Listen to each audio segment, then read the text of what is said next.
कैसे आदमी है Shahrukh Khan?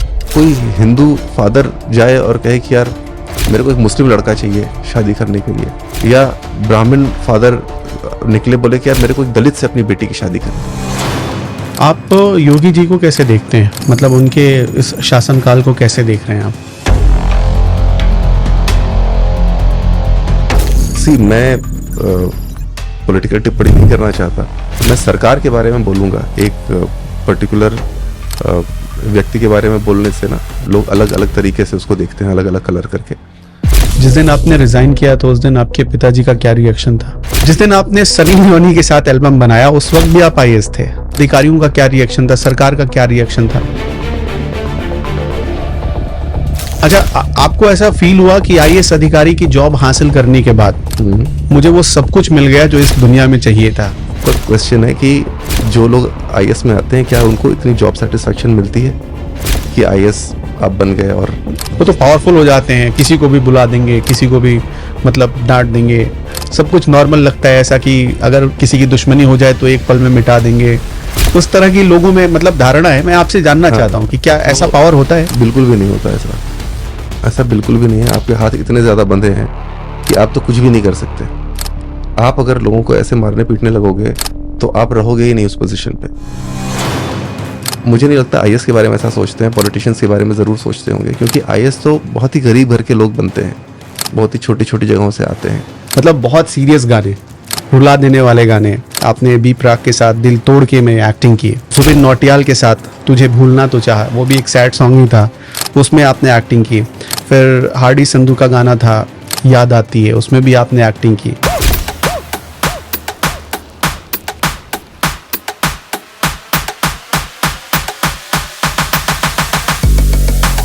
Black and white जाए कोई रात ही नहीं, लौंडा पूरा तेज कोई काट ही नहीं, हमारे बीच में जो अड़े ऐसी लात ही नहीं, टेंशन लेने वाली कोई बात ही नहीं कि तू साथ मेरे साथ क्यों जाती नहीं, हमारी पार्टी में कोई थर्ड पार्टी नहीं, हमारी पार्टी में कोई थर्ड पार्टी नहीं, हमारी पार्टी में कोई थर्ड पार्टी नहीं।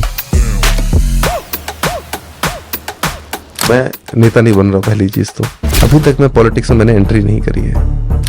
मैं जौनपुर आया वापस, मुझे ऐसा लगा कि मुझे जौनपुर को विश्व पटल पे सबसे ऊपर लेके जाना है, ऐसा लक्ष्य देना चाहिए लोगों को।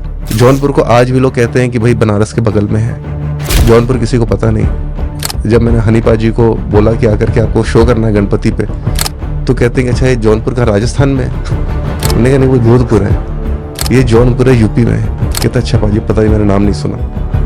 तो कहते आते कैसे यहाँ पे? मैंने कहा कि बनारस में एयरपोर्ट है, वहां उतरते हैं, वहां से गाड़ी से आ जाते हैं।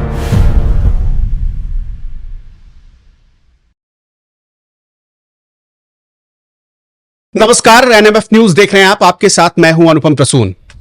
आईएएस बनने के लिए हमारे देश में बहुत सारे ऐसे यूथ हैं जो दिन रात मेहनत करते हैं, बहुत सारी क्वालिफिकेशन की जरूरत है, बहुत सारी चीजें आपको चाहिए, लेकिन आईएएस बनने के लिए आपका दिल टूटना सबसे ज्यादा जरूरी हो गया है।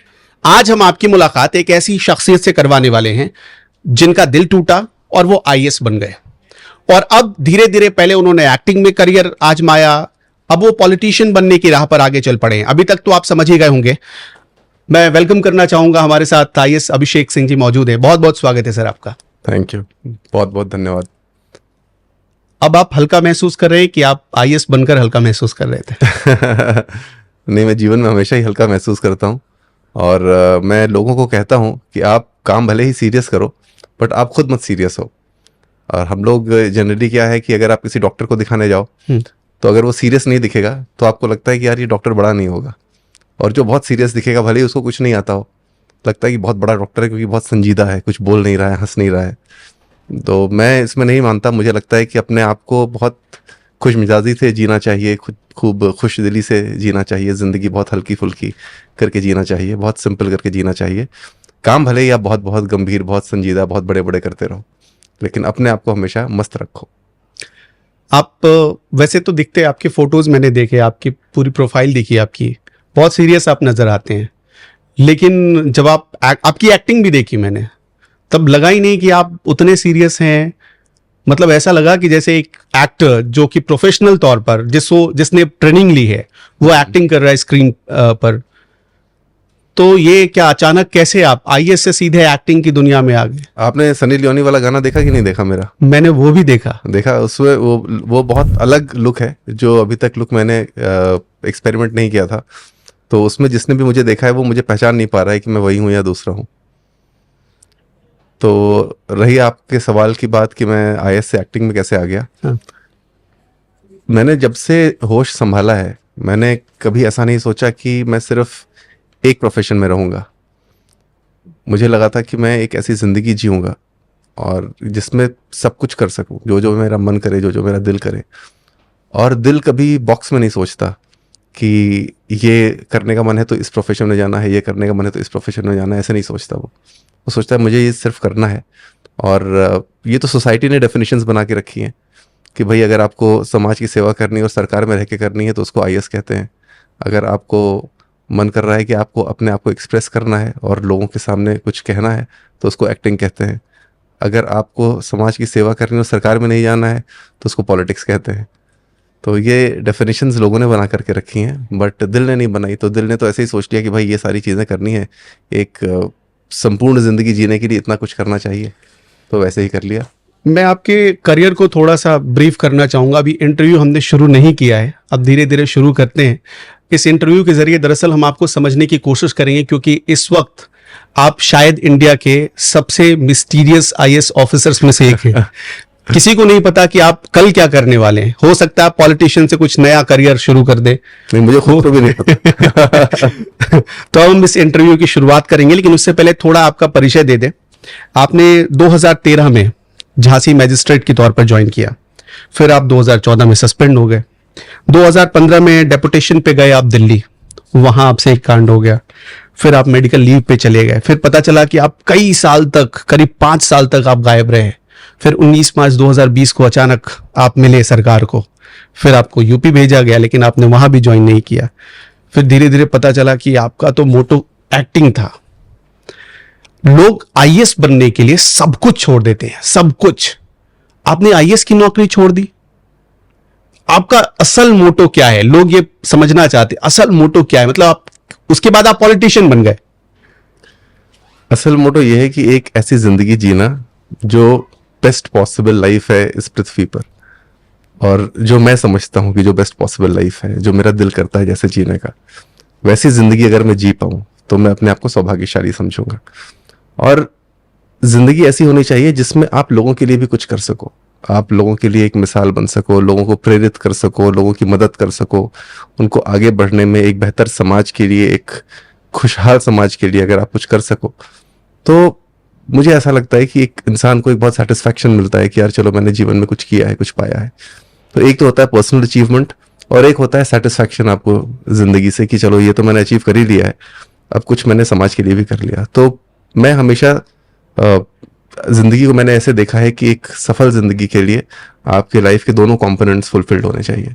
अच्छा सर, जितना सीरियस बात करते हैं आप, इनके चेहरे पर बिल्कुल मत जाइएगा। हमने सुना आप जब अधिकारी थे तो कुछ लोगों की डंडे से पिटाई भी की थी आपने। वो कहानी क्या है, जरा बताइए हमें। वो कई ऐसे, मैं पहले बहुत ज्यादा अग्रेसिव। अच्छा, आपको गुस्सा भी आता है? बहुत ज्यादा आता था मुझे, अभी मैंने बहुत कंट्रोल कर लिया। तो शुरू में बहुत ज्यादा आता था और मुझसे कोई भी गलत चीज बर्दाश्त नहीं होती थी, तो एकदम से ही मैं रिएक्ट कर जाता था कि भाई ऐसे नहीं होना चाहिए। तो ऐसे ही होली पे एक बार मेरे बॉस हैं, उनकी वाइफ के ऊपर किसी ने रंग फेंक दिया था और मैं वहाँ पे एसडीएम था और वो ऊपर छत पर से फेंक रहा था। तो हम लोग जा रहे थे, सब लोग मीडिया वाले भी थे, ये मथुरा की बात है। तो मीडिया वाले भी थे, मीडिया वाले भी कवर कर रहे थे और उस दिन बहुत बड़ा आयोजन था, बहुत ढेर सारे लोग बाहर से आए थे देखने के लिए कि भाई मथुरा की होली कैसी होती है। और ऊपर उस पर से किसी ने रंग फेंका और जैसे एक तो नॉर्मल रंग फेंकते हैं, एक आपको समझ में आ जाता है कि थोड़ा कोई बदतमीजी करने की कोशिश कर रहा है इसलिए ऐसे फेंक रहा है। तो मैंने दूर से भी इशारा किया कि मत करो मत करो, और उसके बाद फिर से हम पास आए, फिर से दोबारा सब फेंका। तो मैं ऊपर छत की बालकनी थी तो थोड़ा सा मैं ऊपर चढ़ गया, दीवार पकड़ करके उसको वहीं से कॉलर पकड़ के मैंने नीचे खींच लिया, वो नीचे गिर गया। उसके बाद फिर उसकी डंडे से पकड़ के पिटाई करने लगा। हमने सुना 4 लोगों को आपने उठाकर पटक दिया था उस दिन। तो वो मीडिया वालों ने, सब लोगों ने वो कैप्चर कर लिया और काफी वो वायरल हो गया था उस टाइम पे। मतलब हीरो वाला जो एनर्जी है वो आप में पहले से नहीं, मौजूद मैं हीरो इसको नहीं कहूंगा, लेकिन मुझे ऐसा लगता था कि भाई आपको बदतमीजी नहीं करनी चाहिए। जब इतने लोग आए हैं देखने के लिए कि आपकी होली कैसी है, तो आपको एक तो आप देश का नाम खराब कर रहे हो, ऊपर से आप किसी महिला के साथ खराब व्यवहार कर रहे हो, और आप ये सोच रहे हो कि भाई आज होली है, आज का त्योहार है, तो हम उसके चक्कर में हम बच जाएंगे अभी, तो वो मुझे ठीक नहीं लगा। अब आपकी जर्नी पे थोड़ा सा बात करते हैं। जब आप आईएएस बने थे उस दौरान ये कैसे आपने मतलब कैसे डिसाइड किया कि आपको आईएएस बनना है, कैसे आपने जर्नी शुरू की? मेरे फादर चूंकि पुलिस में हैं, पुलिस में थे और स्टेट पुलिस सर्विस से थे, फिर वो प्रमोट हुए, आईपीएस बने। तो उनका हमेशा से सपना था कि मेरा बेटा आईएएस बने, और वो चूंकि आईएएस बनना चाहते थे, नहीं बन पाए, फिर वो स्टेट पुलिस सर्विस में क्वालिफाई किए थे। तो जब से मैंने होश संभाला है तब से उन्होंने ये कहा हुआ है कि भाई तुम्हें आईएएस बनना है, तो वही मेरा एक लक्ष्य था, तो उन्होंने ही निर्धारित कर दिया था। मेरा मन तो बहुत कुछ करने का था, लेकिन चूंकि पापा ने निर्धारित किया हुआ था, तो मैंने सोचा सबसे पहले तो पापा का सपना पूरा करते हैं, उसके बाद फिर असली कहानी नहीं बता रहे हैं असली कहानी क्यों छिपा रहे हैं? वो बीच में एक मोड़ आया है ऐसा जीवन में, तो उसके बाद से मैं कई बार कह चुका हूँ इंटरव्यूज में, वो एक मुझे ऐसा लगता है कि बहुत उसने मुझे अलग दिशा में और जीवन को अलग तरीके से देखने के लिए प्रेरित किया, और उसके बाद दुगनी एनर्जी के साथ मैं वापस लौटा और मैंने आईएएस की तैयारी अच्छा, करी। लोग कभी कभी सोचते, मैंने भी जब आपके बारे में पढ़ा तो मैं भी हैरान रह गया कि फिल्मों में अभी तक ऐसा देखते थे हम, सच में ऐसा हो सकता है क्या? थोड़ा अपना एक्सपीरियंस बताइए ना, कि प्यार में धोखा मिला तो लोग आईएएस बन सकते हैं आप उस समय आपके मन में क्या चल रहा था? आपने तैयारी कैसे की? वो जो धोखा आपको मिला वो आपकी तैयारी पे कैसे असर डाल रहा था? देखो, जब आप आईएएस की तैयारी करते हो ना, तो आपको कम से कम 15-16 घंटे चाहिए होते हैं हर दिन पढ़ाई करने के लिए, मिनिमम इतना तो चाहिए होता है। और अगर आपका दिमाग कंसंट्रेशन में नहीं है, अगर कंसंट्रेटेड दिमाग नहीं है, तो कैसे आप पढ़ाई करोगे? अब जब आप किसी भी रिलेशनशिप में आप जो चाहते हो वो नहीं हो पाता है, आप प्यार में हो, उसके बाद फिर आपको धोखा मिला है, आप दुख में हो, आप तो क्या है ना, आप 24/7 आप उसी के बारे में सोचते रहते हो, दुखी रहते हो, रोते रहते हो। किसी दोस्त को पकड़ोगे, उसको फोन मिलाओगे कि भाई क्या है, फिर दोस्त भी पक जाते हैं, वो भी फोन उठाना बंद कर देते हैं, क्या यार इसकी बात हर बार सुन करके रोता आपके साथ भी ऐसा हुआ? हाँ, मेरे से तो कोई दोस्त बात ही नहीं करता था, यार ये क्या रोतड़ू आदमी है, जब देखो तब रोता रहता है। तो मैं पकड़ पकड़ के ढूंढ के लाता था, कोई और दोस्त बच गया जो जिसने नहीं सुनी वो कहानी, तो आज चलो उससे कर लेते हैं। तो हमेशा ऐसे ये दास्तां चलती रही। फिर उसके बाद मुझे ऐसा लगा कि यार मैं किस दिशा में जा रहा हूँ, अपने आप को थोड़ा संभालना चाहिए, आगे बढ़ना चाहिए। और सब लोग मेरे को यही बोलते थे कि भाई ये कब तक चलेगा, ये सिलसिला बंद होना चाहिए, तुम पागल हो, लोग तुम्हें पागल कहते हैं, किस तरीके से देखते हैं, तो अपने आप को तो संभालो, क्या किए जा रहे हो। तो फिर मैंने बहुत कोशिश करी अपने आप को संभालने की, बहुत मुश्किल था। आप जब भी सुबह उठो आपको लगता था ऐसा कि यार काश आज कुछ अलग हो जाए, ये काश ऐसा हो कि अब ये जो मैं सुबह उठा हूँ ये दिन अलग है, और जो मैं सोया था वो दिन अलग था, तो काश वो सपना होता और अब सच जो है कुछ और होता। कितने साल तक इंतजार करते रहे आप? नहीं, किसी ने साल नहीं, कुछ महीने में, इतना बड़ा भी देवदास नहीं हूँ तो बट कहते हैं कि all is well that ends well. अच्छा, वैसे अपने दर्शकों को बता दें, बहुत लोग तो जानते भी होंगे कि दुर्गा शक्ति नागपाल जी आपकी पत्नी है, धर्मपत्नी है, और वो उत्तर प्रदेश की बहुत तेज तर्रार अधिकारियों में गिनी जाती हैं। उनकी ईमानदारी की मिसाल दी जाती है, और जो उन्होंने किया था एक सरकार में, मैं नाम नहीं लेना चाहूंगा, सरकार में जो किया वो पूरा उत्तर प्रदेश और देश जानता है। तो उन पे उनके साथ आपकी बॉन्डिंग की बात करेंगे, लेकिन जब इस तरह की चर्चा होती है तब उनको बुरा नहीं लगता? चूंकि वो ना बहुत पहले से मुझे जानती हैं, वो बचपन से मुझे जानती हैं, हम लोग बहुत अच्छे दोस्त रहे हैं, और उनके फादर भी सर्विस में थे, मेरे फादर भी सर्विस में थे, तो हम लोग एक दूसरे को जानते पहचानते थे। फिर जब हम लोगों ने प्रिपरेशन शुरू करी तो वो फिर साथ में मुलाकात हुई, साथ में सिलेक्शन हो गया, तो उनको सब कुछ पता था मेरे बारे में, तो वो भी हंसती थी मुझे देख के उस टाइम पे। तो सुना वो भी लव मैरिज आपका हुआ है? हाँ, हम लोग पहले किसने प्रपोज किया था? वो म्यूचुअली हो गया, क्योंकि मैं काफी उनसे इंस्पायर्ड रहता था, बहुत तेज है वो, मुझसे बहुत ज्यादा तेज है पढ़ने में, तो चूंकि वो बहुत तेज है पढ़ने में, तो मैं उनसे बड़ा गाइडेंस लेता रहता था। तो मेरे लिए तो बहुत बड़ी चीज थी कि चलो वो शादी करने के लिए मान गई मुझसे। तो अभी भी वो पुराना ख्याल हावी है आपके ऊपर कि निकल गया, या कभी कभी आ जाता है? नहीं, अब तो नहीं। लेकिन चूंकि लोग मुझसे कई बार पूछते रहते हैं, लेकिन अब मुझे ऐसा लगता है कि बहुत अच्छा था कि वो वाकया मेरी ज़िंदगी में हुआ, जिससे मैं बहुत स्ट्रांग हो गया। अच्छा, मैं जब रिसर्च कर रहा था आपके बारे में तो मुझे एक चीज पता चला, आप जिस भी फील्ड में गए वहां आपको धोखा ही मिला। मतलब आप धोखा खाने के मास्टर हो गए। मैं बताता हूँ कैसे कैसे। आप गए, सबसे पहले प्यार में आपको धोखा मिला। फिर हमें, जब मैं पढ़ रहा था तो पता चला कि दिल्ली में आप जब डेपुटेशन पे आए थे उस दौरान एक अधिकारी ने आपके साथ धोखा कर दिया कोर्ट के भीतर। और अब पता चला कि आप अपने जौनपुर के इलाके में स्कूटी, मोटरसाइकिल और आप एक रथ भी चला रहे थे, एक बस भी आपने चलाई थी, पार्टी ने टिकट ही नहीं दी। तो ये मतलब कब तक आप धोखा खाते रहेंगे? ज़िंदगी में ना जितने आपको धोखे मिलेंगे उतने ही आप मजबूत बनोगे। तो धोखों से नहीं डरना चाहिए, हमें अपने काम को लेकर के आगे बढ़ते रहना चाहिए, अपने ऊपर विश्वास रखना चाहिए। वो कहावत है कि what doesn't kill you makes you stronger, what doesn't kill you makes you stronger. तो ज़िंदगी ऐसी जियो कि जो आप चाहते हो वो करते रहो, और बाकी दूसरों का मत सोचो कि वो धोखा देंगे या नहीं देंगे। नहीं, कभी आप सोचते हैं कि ऐसा मेरे साथ ही क्यों होता है? नहीं, मैं कभी ऐसा नहीं सोचता। मेरे जीवन में आज तक कभी कोई बुरा वक्त नहीं आया, हाँ। कभी कोई बुरा इंसान नहीं मुझे मिला, और कभी कोई बुरी चीज़ नहीं हुई, कभी कोई बुरी घटना नहीं हुई। मैं कभी ऐसा नहीं बोलता, आप मुझे कभी भी ऐसा बोलता नहीं सुनोगे कि यार मेरे साथ बहुत बुरा हो गया। ये शब्द ही मेरी डिक्शनरी में नहीं है, मेरी ज़िंदगी में ही नहीं है। मुझे लगता है वक्त होता है, चूंकि हम उसके साथ डील नहीं कर पा रहे, उसको समझ नहीं पा रहे, तो हम उसको बुरा बोल देते हैं। जैसे जब एग्ज़ाम में आप बैठते हो तो अगर क्वेश्चंस आते हैं जिनके सवाल आपको नहीं आते, आप उनको बोल देते हो कि बहुत कठिन क्वेश्चन पेपर है। अगर आपको उसके आंसर्स आते हैं तो आप बोलते बहुत आसान क्वेश्चन पेपर आया था। तो क्वेश्चन पेपर आया था, सिर्फ आपको उनके सवालों के जवाब आते थे।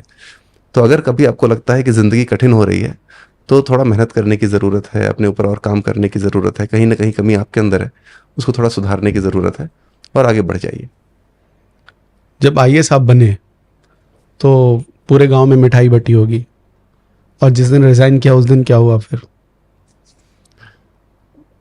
सब लोगों का अलग अलग रिएक्शन है। जनरली लोगों को लगता है कि आप इतने बड़े मुकाम पे पहुंच जाते हो, आप सिक्योर हो, आपको सरकार ने, कॉन्स्टिट्यूशन ने सिक्योर करके रखा हुआ है, और अब आपको कोई हटा नहीं सकता। बट वो सिक्योरिटी कहीं ना कहीं कॉम्प्लेसेंसी लेके आती है। तो आपका जो पर्सनैलिटी का जो व्यक्तित्व है वो पूरी तरह से निखर नहीं पाता, क्योंकि उसको हर दिन सुबह उठ करके पता है कि मेरे को कोई कुछ बिगाड़ नहीं सकता। अब अगर आपको हर दिन सुबह उठ करके आपको अपनी रोजी रोटी चलानी होगी खुद से, तो आप अपने आप को और ज़्यादा निखारोगे, और ज़्यादा संवारोगे, अपने ऊपर और ज़्यादा काम करोगे, और वही इनसिक्योरिटी आपको जीवन में आगे लेकर के जाएगी। और ऐसा साइकोलॉजी में भी कई एक्सपेरिमेंट्स में देखा गया है कि अगर आप थोड़े से इनसिक्योर होते हो, थोड़े से नर्वस होते हो, तो आपकी लर्निंग ज़्यादा फास्ट होती है। जैसे अगर आपके साथ कोई ऐसा हादसा होता है जिसमें आपको बहुत बुरा चोट पहुंचती है, तो उस दौरान जो भी चीज़ें घटित होती हैं आपके साथ में, वो आपके जीवन में हमेशा वो मेमोरी में रह जाती हैं। चोट तो आप आईएएस रहते हुए भी खा सकते थे, इतना दबाव होता है। अच्छा, आप कभी पॉलिटिकल प्रेशर फील किया? कोई फोन आया आपको कि फलाने आदमी को पकड़ लो या फलाने आदमी को छुड़वा दो, ऐसा कोई, मतलब ऐसा कोई प्रेशर? बहुत, हर बार आते थे फोन तो, बहुत आते हैं ऐसे, लेकिन उसका प्रेशर लेना ना लेना तो आपके ऊपर है ना। तो कोई भी कुछ भी कर दे फोन करके, क्या फर्क पड़ता है। अच्छा, आपकी जो आईएएस लाइफ रही, मतलब एक अधिकारी के तौर पर, सबसे बेस्ट पोस्टिंग आपको कहाँ की लगी? कोई ऐसी कहानी जो आपको आज भी याद है, जो आप मिस करते हैं, जिसका मलाल है आपको? ऐसा कुछ नहीं है, मैंने जीवन बहुत ही संतुष्टिपूर्वक जिया है, मुझे किसी भी चीज़ का मलाल नहीं है।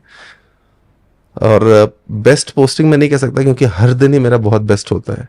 मैं ऐसे क्लासिफाई नहीं कर पाता कि भाई वो दिन बहुत अच्छा था या आज का दिन बहुत अच्छा है। मैंने जहाँ पे भी नौकरियाँ की, बहुत अच्छी से अच्छी जगहों पे की, और बहुत पिछड़े इलाकों में करी हैं।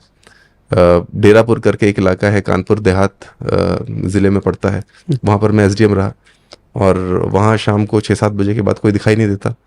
तो मैं उस टाइम पर रात में 10-10, 11-11 बजे तक बैठ के काम करता था, और मेरे साथ में मेरे सभी लोग, जो मेरे सारे साथी हैं, वो सब काम करते थे। तो वो एक बहुत अच्छा अनुभव रहा। मुझे कभी लगा नहीं था कि लोग काम करने को राज़ी होंगे, इतनी देर तक मेरे साथ में बैठने को राज़ी होंगे। बहुत ढेर सारे पेंडिंग केसेस थे वहाँ पे, बहुत ढेर सारी पेंडिंग फाइल्स थी जो हमने उस टाइम पे निपटाई बैठ करके। बहुत ज़्यादा काम कराया वहाँ कानपुर देहात में। बहुत वहाँ पे फूड अडल्ट्रेशन के बहुत ढेर सारे ऐसे मामले थे, जो लोग अडल्ट्रेटेड खोया बनाते हैं, दूध बनाते हैं, निरमा पाउडर से दूध बना देते हैं, सोडा से दूध बना देते हैं। ये चीज़ें हमें पता ही नहीं थी। तो वहाँ पे कई जगहों पे ऐसे चल रही थी, और कई जगहों पे जो ऐसे चल रहे थे वो पॉलिटिकली किसी न किसी व्यक्ति ने उनको स्पॉन्सर किया हुआ था। तो ऐसे बहुत ढेर सारे काम हुए, बहुत लड़ाई झगड़े हुए, वाद। कौन से साल की बात है ये? 2013-14 की बात है। सरकार के लोग थे वो? अब ये आपने तो मेरे बारे में पूछा है, हम किसी और के बारे में क्यों टिप्पणी करें? नहीं, आपने कहा कि उसमें पॉलिटिकल लोग भी शामिल होते थे, उनका एक कनेक्शन भी होता था, तो मैंने इसलिए जानकारी चाहिए, क्योंकि लोगों के एक आपने जो बात कही है ना, अगर हम इस मुद्दे से भटक के हट करके एक बहुत सीरियस मुद्दे पर बात करें, फूड अडल्ट्रेशन ना बहुत सीरियस टॉपिक है, जो जिस पर हम बात ही नहीं करते। आप देखोगे हमारे खाने में लगभग हर चीज़ में मिलावट है, बट हम उसकी बात नहीं करते। हम करप्शन की बात करते हैं कि कोई आदमी कहीं से पैसा ले लेता है, कुछ कर देता है। सबसे बड़ा करप्शन वो है आज की तारीख में, जो हम सबको, मुझे, आपको, हम सब लोग जितने लोग हैं यहाँ पर, सबको अफेक्ट कर रहा है, बट उसके बारे में कोई कदम नहीं उठाता, कोई बातें नहीं करता। वो बहुत गंभीर मुद्दा। आप देखोगे हर एक ज़िले में कहीं ना कहीं इस तरीके के छोटे छोटे सेंटर्स बने हुए हैं, जहाँ पे वो लोग अपने ही खाने को ख़राब कर रहे हैं। और ख़ासकर जब आप देखोगे दीपावली, होली के पहले, त्योहारों के पहले, ईद के पहले, इस तरीके के आपको आर्टिफिशियल मीट मिल जाएगा, आर्टिफिशियल दूध मिल जाएगा, आर्टिफिशियल खोया मिल जाएगा, सब कुछ जो कि केमिकल है, और आप खा करके वो आपके स्वास्थ्य को कितना ज़्यादा अफेक्ट करेगा आप सोच भी नहीं सकते। बट हम लोग उसके बारे में बात ही नहीं कर रहे। आपका एक्सपीरियंस क्या रहा? क्यों इस पे कभी बात नहीं हुई, किसी सरकार ने बात नहीं की, या एक्शन लेने का जैसे मैं एक जानकारी चाहता हूँ आपसे, आप अधिकारी रह चुके हैं, आपने एक्शन खुद लिया है, क्या एक्शन लेने का सिर्फ वो मतलब दिखावा होता है कि मतलब कुछ काम हुआ है इस मामले में? सरकारें करती हैं। सरकारें पता है किन मुद्दों पे बात करती हैं? जिन मुद्दों पे पब्लिक बात करना चाहती। हमारी पब्लिक ही नहीं बात करना चाहती, और पब्लिक नहीं बात करना चाहती क्योंकि हम इग्नोरेंट, हमें पता ही नहीं है। मुझे भी नहीं पता होता अगर मैंने नौकरी नहीं करी होती उन जगहों पर। चूंकि मैंने करी है, मैंने अपनी आंखों से देखा है, तो मुझे पता है। जब तक मैंने नहीं देखा था मुझे नहीं पता था। आईएएस में आने के बाद इतने सालों बाद तक मुझे नहीं पता था, बट जब देख लिया तो पता चल गया। तो पब्लिक बाय एंड लार्ज इन चीज़ों को, और जो लोग करते हैं वो इस चीज़ को ठीक मानते हैं, क्योंकि बेचारे बहुत गरीब होते हैं। उनको लगता है यार क्या ही फर्क पड़ रहा है, हमें 2 वक्त की रोजी रोटी आ रही है। क्या क्या देखा है आपने?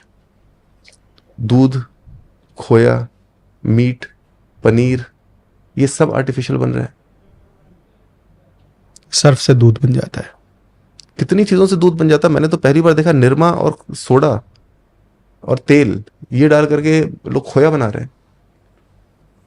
मुझे विश्वास ही नहीं हुआ कि ऐसे होता। और टेस्ट में आपको बता नहीं पाएंगे क्योंकि इतनी चीनी डाल देते हैं, पता नहीं चलता। ऐसे ही मीट में आप इतना मसाला डाल देते हो, आपको पता नहीं चलता क्या खा गए आप। तो बहुत बहुत सीरियस मुद्दा है ये। आप देखो, इसीलिए अभी कितने आप देखोगे सैंपल्स जो बाहर जाते हैं, क्योंकि जो बड़ी कंट्रीज़ हैं वो बहुत ज़्यादा पर्टिकुलर हैं इन सब चीज़ों के लिए। तो आपके सैंपल्स फेल हो जाते हैं, फ्रूट्स के, खाने के जो फेल हो जाते हैं वो कहाँ जाते हैं? वो यहीं बिकते हैं, हम लोग खा रहे हैं उसको। जिन चीज़ों को लोगों ने लेने से मना कर दिया उसको फिर हम लोग खा रहे हैं, और इस पर कोई बात नहीं कर रहा।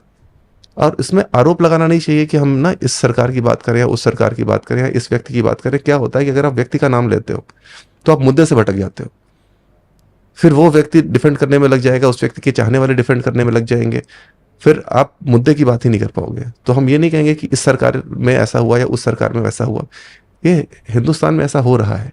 ये हमें मतलब समझना आप चाहिए। कह रहे हैं कि निष्कर्ष ये है कि ये जो काम हो रहा है इसे पॉलिटिकल शह भी हासिल है, कई चाहे जगहों वो पर। जिस भी पार्टी, जिस भी सरकार में चल रहा हो, बिल्कुल बिल्कुल, बिना उसके ये हो नहीं सकता। बिना उसके ये हो नहीं सकता। और पॉलिटिकल शह इसलिए भी हासिल है क्योंकि ये इसको खराब नहीं माना गया अभी तक। जब आप एकदम ही इसको खराब मान लोगे, जैसे पहले पॉलिटिकल शह ऐसे लोगों को हासिल थी जो हत्या करते थे, लूट करते थे, रेप करते थे, इस तरह के काम करते थे, उनको पॉलिटिकल शह हासिल थी।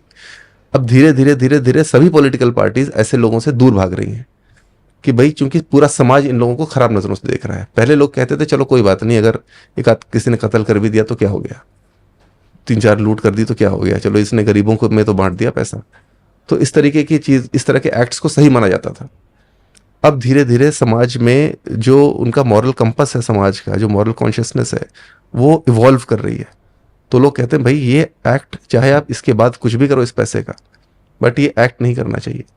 जो भी इस तरीके का कृत्य करेगा उसको जेल में होना चाहिए। तो अब धीरे धीरे पॉलिटिकल पार्टीज भी अपने आप को डिस्टेंस कर रही हैं। तो अब जब आप इसकी भी अवेयरनेस बढ़ाओगे तो सब लोग अपने आप को डिस्टेंस कर लेंगे। अच्छा, आपके हाथ में लॉ एंड ऑर्डर को इम्प्लीमेंट करने की जिम्मेदारी थी।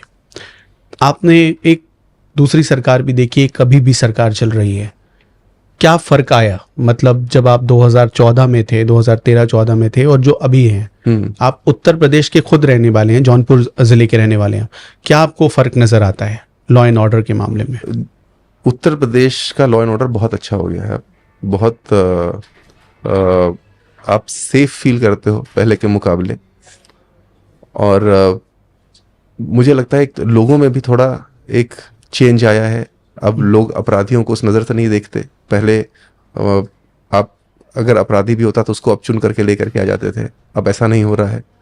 और अब सभी पार्टियां भी ऐसे लोगों को टिकट देने से बच रही हैं जो भी, जिनका भी थोड़ा भी आपराधिक पृष्ठभूमि है, उनको टिकट नहीं दे रही।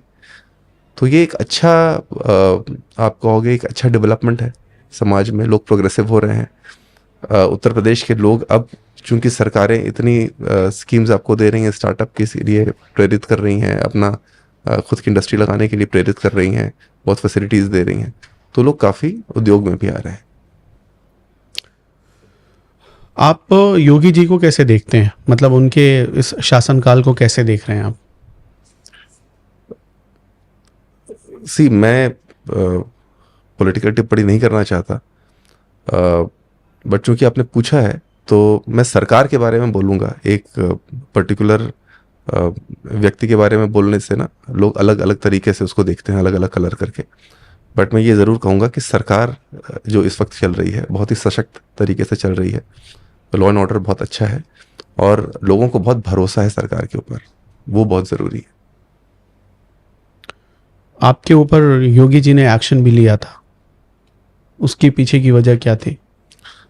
देखिए, योगी जी ने एक्शन लिया था ना, ये मीडिया का बहुत फेवरेट लाइन है कि योगी जी ने एक्शन लिया। योगी जी ने एक्शन नहीं लिया, सरकार ने मुझसे किसी चीज़ का एक्सप्लेनेशन मांगा था, उसका एक्सप्लेनेशन मैंने दे दिया, सिर्फ इतना ही हुआ था। अब उसको चूंकि इतना ज़्यादा हाइप कर दिया गया। अच्छा, ये आप जो लगातार गायब रहे, इस पे भी बहुत सारे सवाल उठे। मैं जब पढ़ रहा था तो उस दौरान बहुत सारे आर्टिकल, बहुत सारे न्यूज़पेपर्स में लिखे गए आपके लिए। अचानक गायब हो जाना बिना किसी कारण के, और आप एक जिम्मेदार अधिकारी थे। दरअसल मैं चाहता हूं कि आप आज बता दें दर्शकों को कि आप कहाँ थे, क्या कर रहे थे, क्या आप सच में गायब थे कि आपने बताया था लोगों को? देखिए, 2020 तक मेरे पास सोशल मीडिया अकाउंट नहीं था। 2020 के बाद मेरे पास सोशल मीडिया अकाउंट आया है। तो 2020 के बाद मैं लगातार अपडेट कर रहा हूँ कि मैं कहाँ हूँ और क्या कर रहा हूँ। तो इस तरीके के तो कोई बात ही नहीं है कि मैं कहीं गायब हो गया हूँ। और जब मैं हर जगह दिख रहा हूँ, मेरे ऊपर आर्टिकल्स लिखे जा रहे हैं, आप खुद ही कह रहे हैं, तो मैं गायब कैसे हो सकता हूँ? आर्टिकल्स तो ये लिखे जा रहे हैं ना कि आप गायब हो गए, बिना बताए गायब हो गए, आपने कोई छुट्टी नहीं ली, किसी को इन्फॉर्म नहीं। जिसको ऐसा लग रहा था वो मुझे फ़ोन कर लेता, मुझसे पूछ लेता। नहीं, क्या हम ये चाहते हैं कि क्या स्थिति रही थी उस समय? ऐसा कुछ नहीं था। असलियत क्या है? ऐसा कुछ है ही नहीं।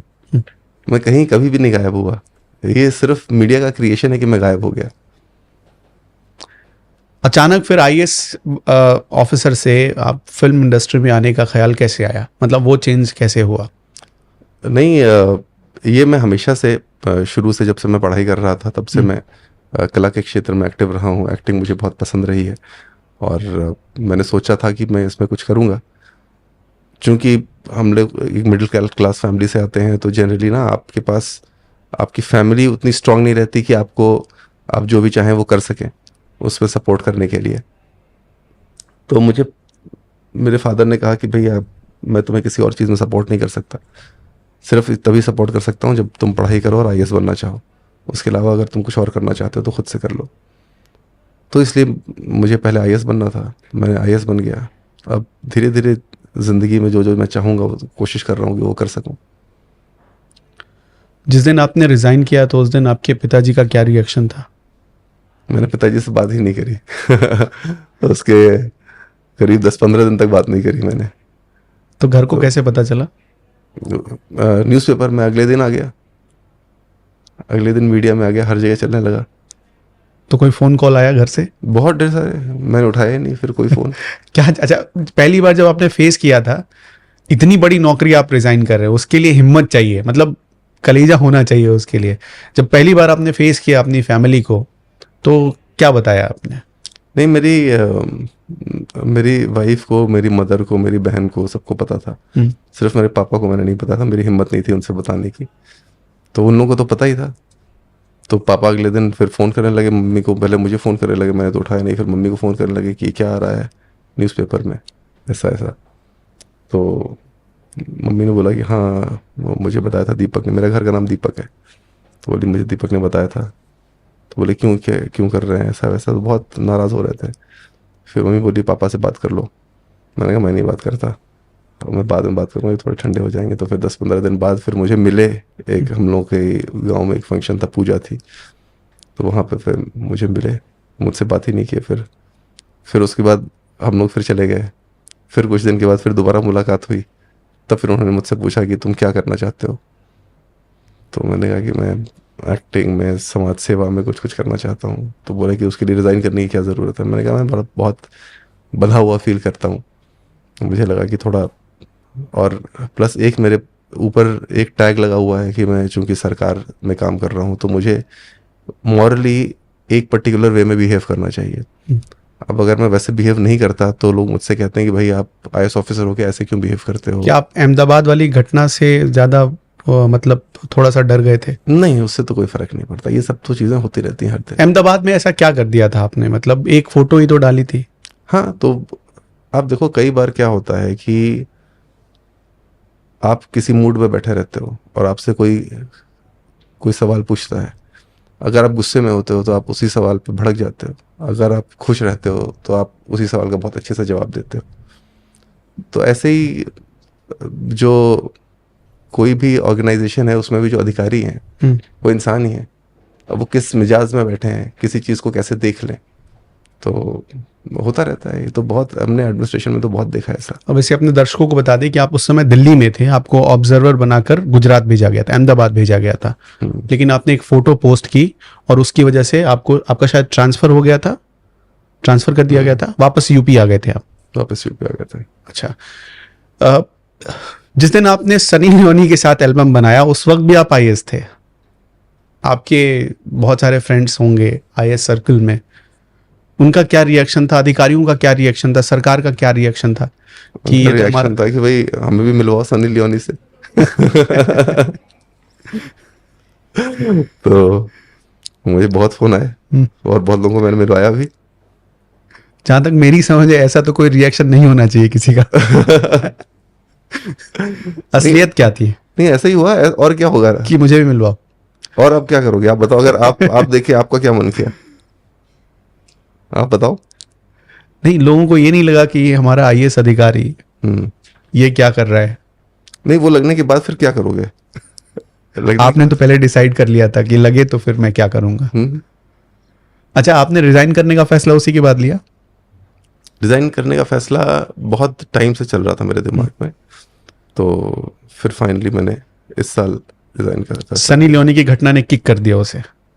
नहीं, ये तो बहुत छोटी छोटी बातें होती हैं, इसमें घटना क्या है? ये तो अच्छी बात है, इसमें कोई खराब बात थोड़ी थी। मैंने आपको बताया ना कि जिंदगी में मेरे साथ कोई भी ऐसी घटना ही नहीं हुई जिसको मैं खराब कह सकूं। अच्छा, घर में क्या रिएक्शन था जब आपका एल्बम आया, पब्लिश हुआ, तो क्या रिएक्शन था?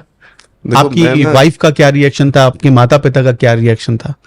मैंने जिंदगी में एक चीज सीखी है जो मैं सबको बताना चाहता हूँ और मैं एडवाइस भी करना चाहता हूँ कि कभी ना घर वालों को सरप्राइज करने की कोशिश नहीं करनी चाहिए, क्योंकि आपको नहीं पता कि वो किस डायरेक्शन में चला जाए।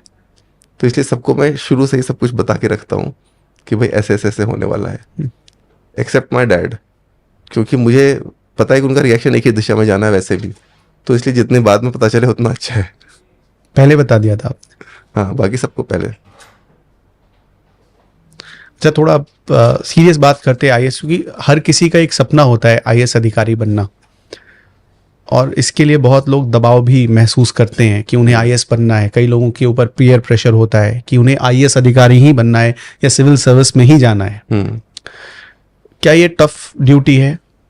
क्या आप कुछ बताना चाहेंगे उनको जो अभी तैयारी कर रहे हैं, जो मतलब जिनकी ये आकांक्षा है कि वो एक अधिकारी बने? देखिए, आईएएस में ना सबसे ज़्यादा ज़रूरी है सिंसियरिटी। ये एग्ज़ाम आपकी सिंसियरिटी को टेस्ट करता है कि आप कितनी शिद्दत से, आप कितनी ज़्यादा डेडिकेशन के साथ, बिना हिले बिना डिगे आप मेहनत कर सकते हो। वो होना चाहिए। उस लोग कहते हैं कि यार बहुत तेज़ दिमाग के लोग आईएएस बनते हैं, कुछ अलग टैलेंट होता है उनके अंदर। ऐसा कुछ नहीं है। बहुत ही नॉर्मल आपकी कॉग्निटिव कैपेसिटी होनी चाहिए, बहुत ही आप सिंपल इंसान रहो। लोग समझते हैं कि वो तो बहुत लीग से हटकर इंसान होगा जो ऐसा आईएएस कुछ नहीं है, अधिकारी बन गया। ऐसा कुछ भी नहीं है। अच्छा, आपको ऐसा फील हुआ कि आईएएस अधिकारी की जॉब हासिल करने के बाद मुझे वो सब कुछ मिल गया जो इस दुनिया में चाहिए था? वो तो मुझे नहीं लगता कभी भी मुझे ऐसा लगेगा। और क्या ये जॉब इतना मतलब सेटिस्फैक्शन देने वाला है? जो अधिकारी बन जाते हैं उनको सब कुछ हासिल हो जाता है। पावर के बारे में मैं पूछा। दो बहुत अलग अलग क्वेश्चंस हैं। हाँ। जो आपको लग रहा है, एक है पहला कि मुझे ऐसा लग जाए कि मुझे जीवन में सब कुछ मिल गया, तो शायद वो जिंदगी पूरी भी ख़त्म भी हो जाएगी। जिस दिन मैं मर रहा हूँगा उस दिन शायद मुझे लगेगा कि नहीं यार, अभी तो इतना कुछ रह गया करने को। तो वो तो हो ही नहीं सकता और ऐसा होना भी नहीं चाहिए। अदरवाइज फिर आप अगले दिन क्या ही आपके लिए उत्सुकता रहेगी कि मैं अगले दिन उठ के क्या करूँगा।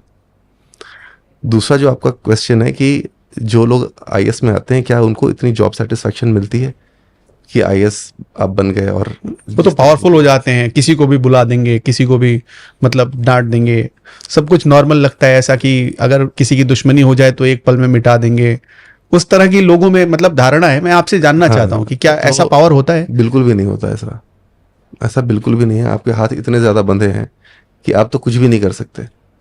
आप अगर लोगों को ऐसे मारने पीटने लगोगे तो आप रहोगे ही नहीं उस पोजीशन पे।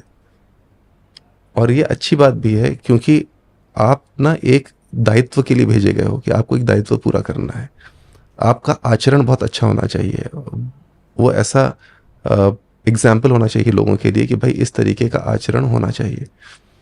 तो आप इस तरह से तो कर ही नहीं सकते काम। ये लोग, मुझे नहीं लगता आईएएस के बारे में ऐसा सोचते हैं। पॉलिटिशियंस के बारे में ज़रूर सोचते होंगे, क्योंकि आईएएस तो बहुत ही गरीब घर के लोग बनते हैं, बहुत ही छोटी छोटी जगहों से आते हैं, मिडिल क्लास फैमिली के लोग बनते हैं। जो बड़ा आदमी होगा वो तो कभी आईएएस बनने की सपना ही नहीं देखेगा। पहले तो लाल बत्ती भी मिल जाती थी तो भौकाल कुछ अलग होता था, वो लगता था, रुतबा होता था। नहीं, लाल बत्ती तो अभी भी है। वो फील करना चाहता हूँ कि क्या आपने वो फील किया या नहीं किया? आपको ये ज़रूर फील होता है कि आप कुछ बन गए हो, क्योंकि सडनली जिस दिन आपका रिजल्ट निकलता है और अगले दिन आप जब जाते हो किसी से भी मिलते हो तो लोग एकदम से आपको सर कहने लगते हैं। तो आपको बहुत ऐसा झटका लगता है कि यार मैं तो भी बहुत यंग सा हूँ, मेरे को सर बोल रहे हैं और इतनी एज है इनकी, तो कैसे मैं हैंडल करूँ। तो उस चीज़ को एब्जॉर्ब करने में सोसाइटी सडनली आपको इतनी रिस्पेक्ट देने लगती है।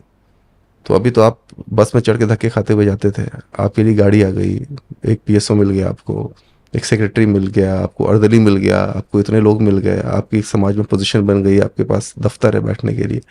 तो बहुत बहुत ही अलग सी फीलिंग हो जाती है वो। अच्छा, मैं ये कई लोगों को बोलते हुए मैंने सुना है, बहुत आईएएस अधिकारियों से भी मेरी बात हुई है कि आईएएस अधिकारी की जब जॉब मतलब वो रिटायर्ड होता है ना, उसके बाद से उसकी लाइफ थोड़ा सा उसके ऊपर बोझ सी बन जाती है, क्योंकि उसने देखा है रुतबा रौला, अचानक से वो सब कुछ छिन जाता है। आपने जब रिजाइन किया और एक्सेप्ट, आपका रेजिग्नेशन एक्सेप्ट हुआ, उसके बाद आपने भी क्या ऐसा फील किया? मैं ना कभी सब कुछ अचानक से चला गया मेरे हाथ से। नहीं, मैं ये सब चीज़ें मेरे लिए मायने नहीं रखती। तो मुझे हमेशा लगता है कि आप अपने लिए क्या कर रहे हो ज़िंदगी में और आपको क्या मिल रहा है ज़िंदगी से, वो ज़्यादा मायने रखता है। ये तो बहुत छोटी चीज़ें हैं, ये सिक्योरिटी, गाड़ी के ऊपर बत्ती, और बहुत ही छोटी चीज़ें हैं। अगर आपने अपने ऊपर काम किया है, आपने खुद को निखारा है ना, तो दुनिया आपको सलाम ठोकेगी। आपके पास पद रहने की ज़रूरत नहीं है। आपके कहीं पोस्टिंग हो, आप आईएएस रहो, मंत्री रहो, विधायक रहो, कुछ भी रहने की ज़रूरत नहीं है। आप सिर्फ अपने आप में रहो ना, आप वैसे ही निकल जाओ सड़क पे, तो लोग आपको सलाम ठोकना शुरू करेंगे, क्योंकि आपने अपने ऊपर काम किया है, आपने लोगों के लिए काम किया है, समाज के लिए काम किया है। तो दुनिया आपको, कुछ लोग आपको पसंद करेंगे, आपको अपना रोल मॉडल मानेंगे, कुछ लोग आपको इसलिए पसंद करेंगे क्योंकि आपने उनकी मदद की हुई है, और कुछ लोग पसंद करेंगे कि वो ऐसा, आपने चूंकि इतना काम किया तो लोगों को आपने इंस्पायर किया है। अच्छा, जब आप आईएएस से एक्टिंग के फील्ड में आए तो आपको गाने भी कौन से मिले, मैं जरा पढ़ के बता दूं अपने दर्शकों को। मतलब बहुत सीरियस गाने, रुला देने वाले गाने। आपने बी प्राक के साथ दिल तोड़ के में एक्टिंग की।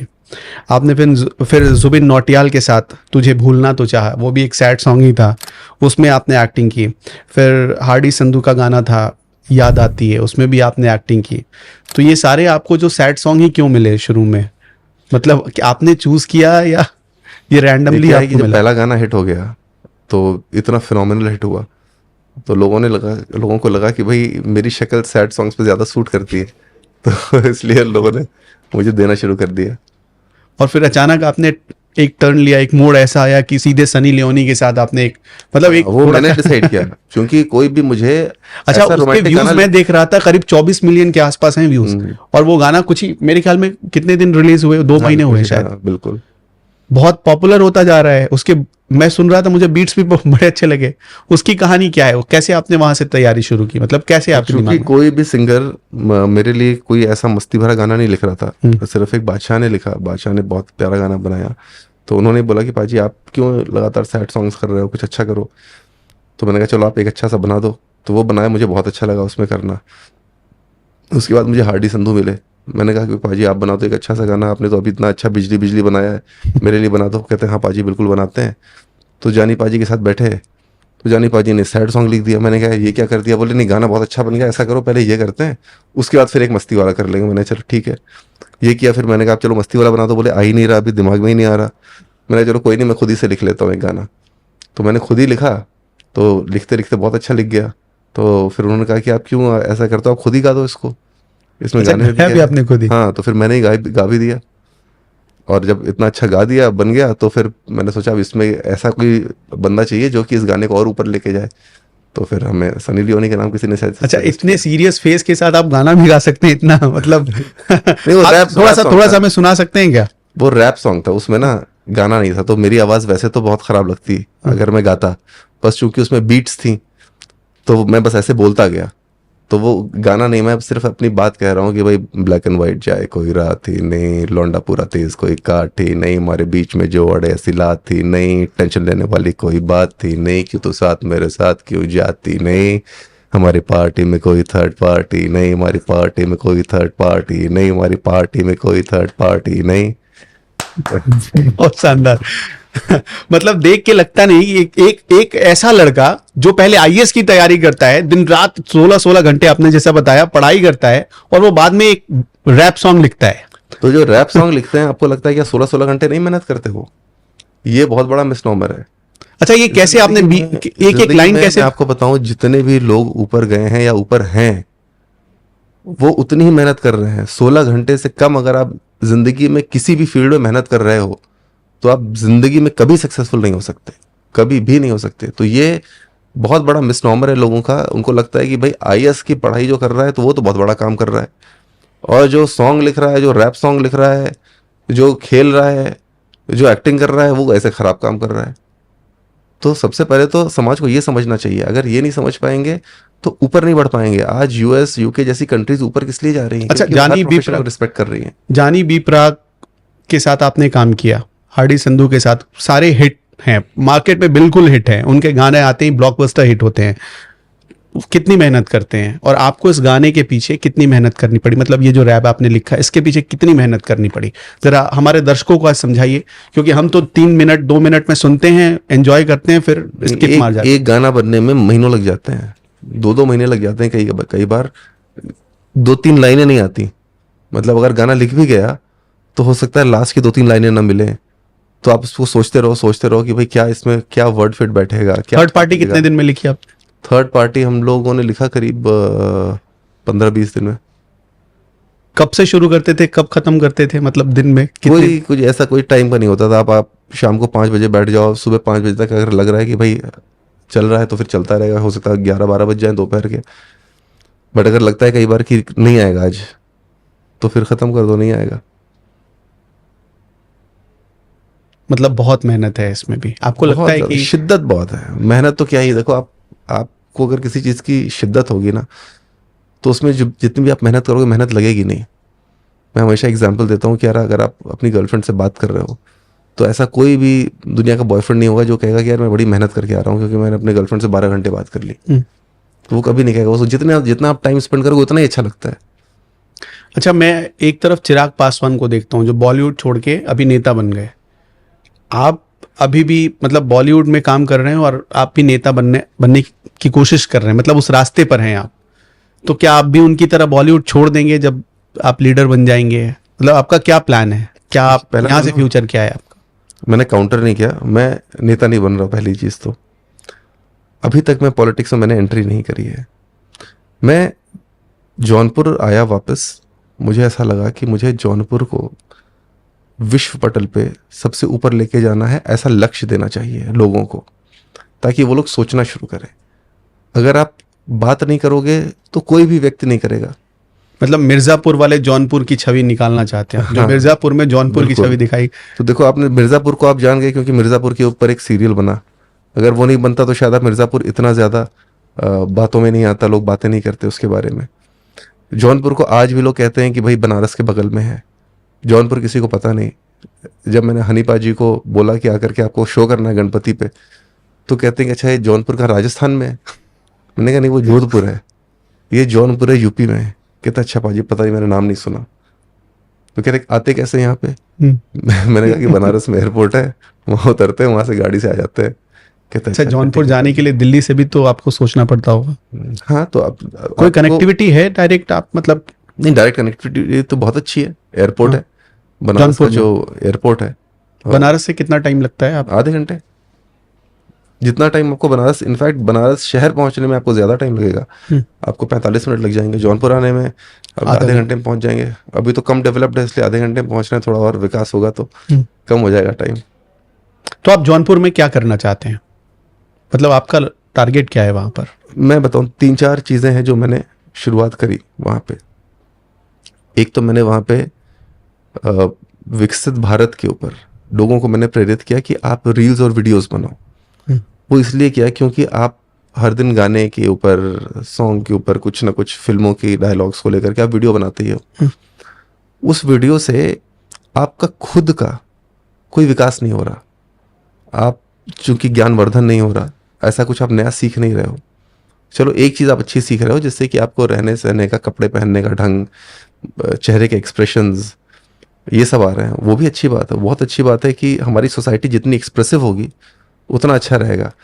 जैसे हम लोग पहले के गांव में, पहले के टाइम में क्या होता था, कोई भी सामने से जाता रहता तो कहते थे भैया राम राम, कोई कहता था भैया आदाब, अस्सलाम वालेकुम, ऐसे करके बातें करते थे। अब धीरे धीरे बहुत कम हो गया। सामने से बंदा आता है, आप स्माइल ही नहीं करते, कुछ नहीं करते, आप उसको नहीं जानते हो तो देखते ही नहीं।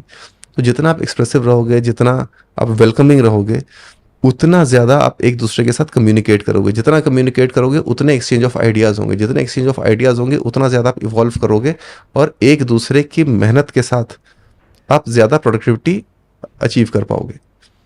तो उसके लिए ज़रूरी यह है कि हमारा संवाद रहे। तो उसमें मैंने लोगों को बोला कि आप विकसित भारत के ऊपर आप ये समझो कि भाई भारत में क्या क्या चीज़ें अच्छी हैं, जिससे कि आपको खुद को कॉन्फिडेंस आए कि आप भारत के निवासी हो, आप अपने देश को और अच्छे से समझो, लोगों को समझा पाओ आप। तो आपको ये पता रहेगा कि आप मुझे जीवन में आगे करना क्या है। सबसे बड़ा तो प्रॉब्लम यह है कि हमारे यूथ को ये नहीं पता कि हमें करना क्या है। चलो मुझे एक अच्छी ज़िंदगी तो चाहिए, बट मैं क्या करूँगा जिससे मुझे अच्छी ज़िंदगी मिलेगी, और किस चीज़ में मेरा दिल लगता है। अब मुझे मान लो बहुत पैसे कमाने हैं, तो बहुत पैसे तो आपको बिजनेस से ही आएंगे। अब बिजनेस का मुझे ABCD नहीं पता, तो मैं क्या करूँगा, मुझे किसी ने बता दिया कि भाई ये कोई फ्रॉड स्कीम है, इसमें थोड़ा कुछ कर लो, पैसे वैसे डाल दो तो पैसे आ जाएंगे। अब चूंकि मुझे कुछ भी समझ नहीं है तो मैं चला जाऊँगा उसके पीछे। उसमें मैंने पैसे डाल दिए, मेरा परिवार वैसे ही गरीब है और ज़्यादा गरीबी में आ गया। वो किस वजह से? मेरी नासमझी में। तो वो समझ पैदा करना सबसे पहले। फिर किसानों के लिए मैंने ड्रोन की व्यवस्था कराई। मैंने कहा कि यहाँ पे आपको खाद छिड़कनी है, आपको कीटनाशक दवाइयाँ छिड़कनी है, तो आप फ्री में, आपको हम ड्रोन की व्यवस्था उपलब्ध कराते हैं ताकि आप देखो और छिड़को, धीरे धीरे आप नई टेक्नोलॉजी का इस्तेमाल करना शुरू करो एग्रीकल्चर में। अभी एक जॉब फेयर लगवाने वाला हूँ वहाँ पर। एक मैंने और भी शुरू किया था, छोटे छोटे ऐसी चीज़ें जिससे लोग जौनपुर का नाम आगे बढ़े। तो मैंने जौनपुर निषाद रथ शुरू किया, उसका नाम जौनपुर स्पेशली इतना बड़ा बड़ा लिखवाया मैंने क्या निषाद रथ, मैं जब देख रहा था, निषाद रथ ही आपने नाम क्यों रखवाया? मतलब कुछ खास वजह है कुछ? बिल्कुल, क्योंकि जब रामचंद्र जी का इतना बड़ा मंदिर बना और सब लोग रामलला आ गए, रामलला आ गए ऐसी बात करने लगे, तो लोग जो मेन फिलॉसफी थी भगवान श्री राम की वो भूल गए। आपने देखा होगा बहुत ज़्यादा कई लोग बहुत ख़राब बातें लिखने लगे दूसरे समाज के लोगों के बारे में, थोड़े कम्युनल हो गए, पोस्ट काफ़ी कम्युनल होने लगे। तो मुझे लगा कि यार रामचंद्र जी आए हैं, ये तो कितनी बड़ी बात है। और रामचंद्र जी ऐसे थोड़ी थे कि यार किसी को गाली देते थे। उन्होंने तो अपने पूरे जीवन में कभी भी अपशब्द ही नहीं कहा, ना किसी को डांटा, ना कभी गुस्सा हुए। तो वो तो ऐसे इस तरीके के चरित्र के थे। तो अगर वो आए हैं तो हमें तो वैसा चरित्र अपनाना चाहिए।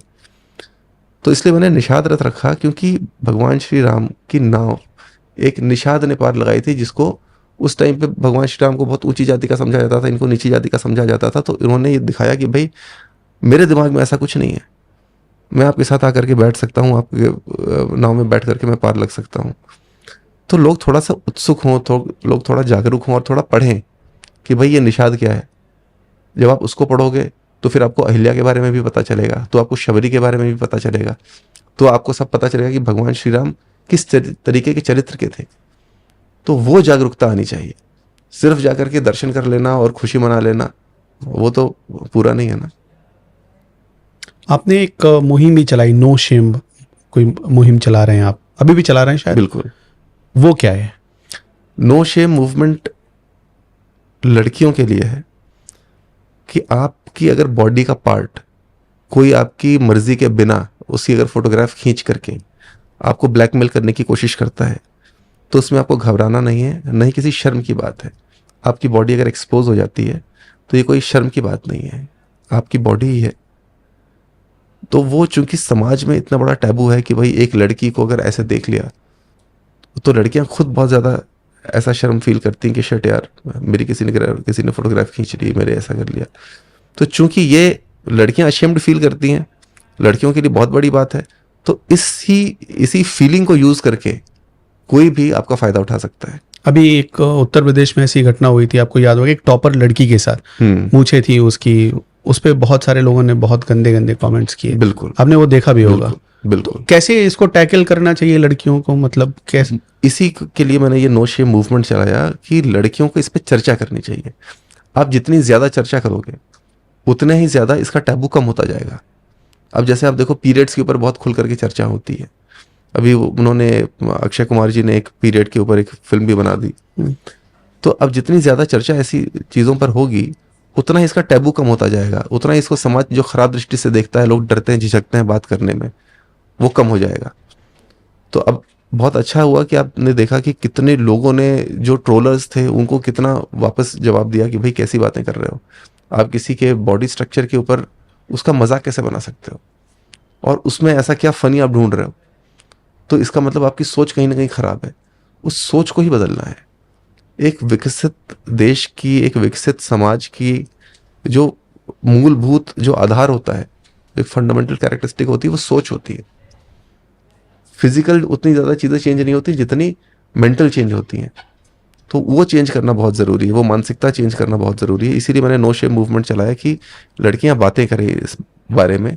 जब आप बातें करोगे तो अगर आपको कोई परेशान करेगा, कोई ब्लैकमेल करेगा, तो आप उतने ज़्यादा ब्लैकमेल नहीं होगे।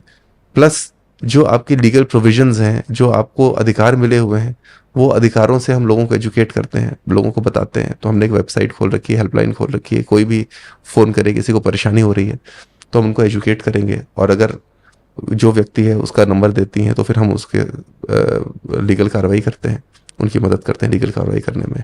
तो कोई भी कभी भी अगर ब्लैकमेल फील कर रहा हो, कोई आपको ब्लैकमेल कर रहा हो, परेशान कर रहा हो, तो प्लीज़ आप नो शेम की हमारी वेबसाइट है, उसको विजिट करिए, हेल्पलाइन है, उस पर आप फ़ोन करिए और हम लोग इमीडिएटली आपके लिए वेबसाइट क्या है? हम चाहेंगे कि हम नीचे भी दर्शकों को बता दें। हाँ, तो www.unitedbyblood.com ये हमारे प्लेटफॉर्म है जिसपे नो शेम मूवमेंट की हेल्पलाइन नंबर लिखा हुआ है। उस पर आप क्लिक करेंगे, उस पर आप व्हाट्सएप कर सकते हैं, फ़ोन कर सकते हैं। कैसे एक्शन होता है इस पे?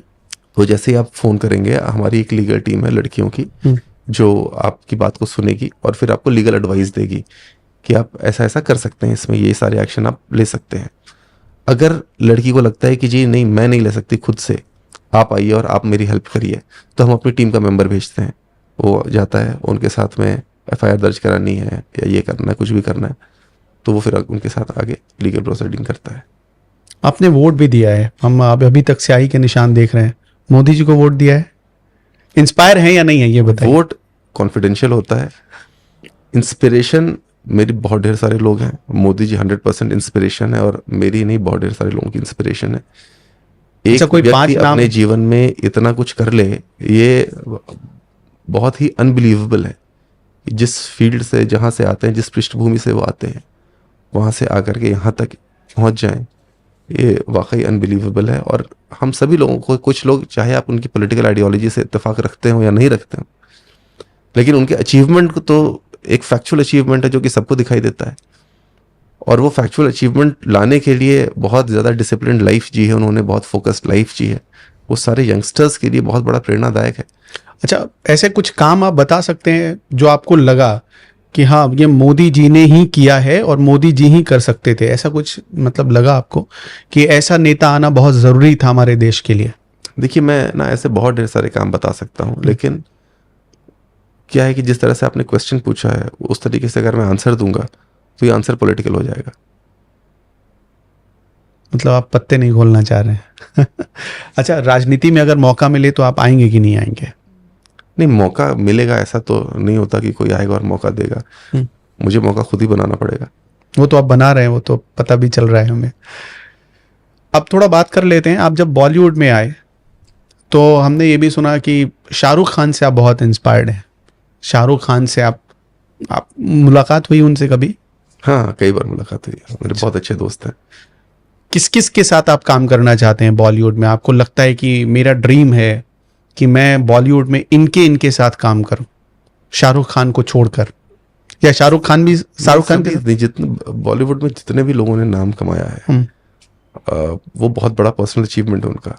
तो अगर मेरा किसी के भी साथ मुझे काम करने का मौका मिलेगा तो मैं बहुत सौभाग्यशाली समझूंगा अपने आप को। आउटसाइडर एक बहुत बड़ा फैक्टर होता है, ये बहुत बड़ा डिबेट का इशू है आउटसाइडर बॉलीवुड में। बिल्कुल। ऐसा कुछ फेस कर रहे हैं आप? अब चूंकि आप अभी तो इनिशियल फेज में। आउटसाइडर ना सिर्फ बॉलीवुड ही नहीं, हाँ, हर एक फील्ड में बहुत बड़ा एक फैक्टर है आपको एंटर करने के लिए। और एंटर ऐसा कर जाए, ऐसा भी कुछ नहीं कि कोई फिजिकल बैरियर है जहां से अब आप कूद करके एंटर कर जाते हो। लेकिन जब आप अपनी शुरुआत करते हो काम की, तो आउटसाइडर होने का डिसएडवांटेज ये होता है कि आपके पास वो लर्निंग्स नहीं है, वो एक्सपीरियंस नहीं है। अगर आपके फैमिली का कोई होता तो आपको पता होता कि किसी भी चीज़ की शुरुआत कैसे करते हैं। बट चूंकि आपकी फैमिली का कोई नहीं है, आपका कोई ऐसा बंदा नहीं है जो कि आपको गाइड कर सके, तो आप थोड़े से अलूफ फील करते हो, आप थोड़े से लॉस्ट फील करते हो कि यार ये समझने में थोड़ा समय जाएगा। तो शुरुआत उनकी भी होती है और वो लोग भी बहुत आगे तक तरक्की करते हैं, लेकिन सिर्फ ये है कि थोड़ा समय ज़्यादा लगता है, थोड़ी मेहनत ज़्यादा लगती है, थोड़े फेलियर ज़्यादा होते हैं। क्या जैसे आपने क्या फेस किया है, 2-4 बात बता सकते हैं? जैसे कि मान लीजिए जौनपुर का कोई लड़का बॉलीवुड में जाना चाहता है, कुछ करना चाहता है, तो उसको कौन कौन सी चुनौतियों का सामना करना पड़ता है? उसे मतलब दिमागी तौर पर कौन कौन सी तैयारियां रखनी पड़ती हैं?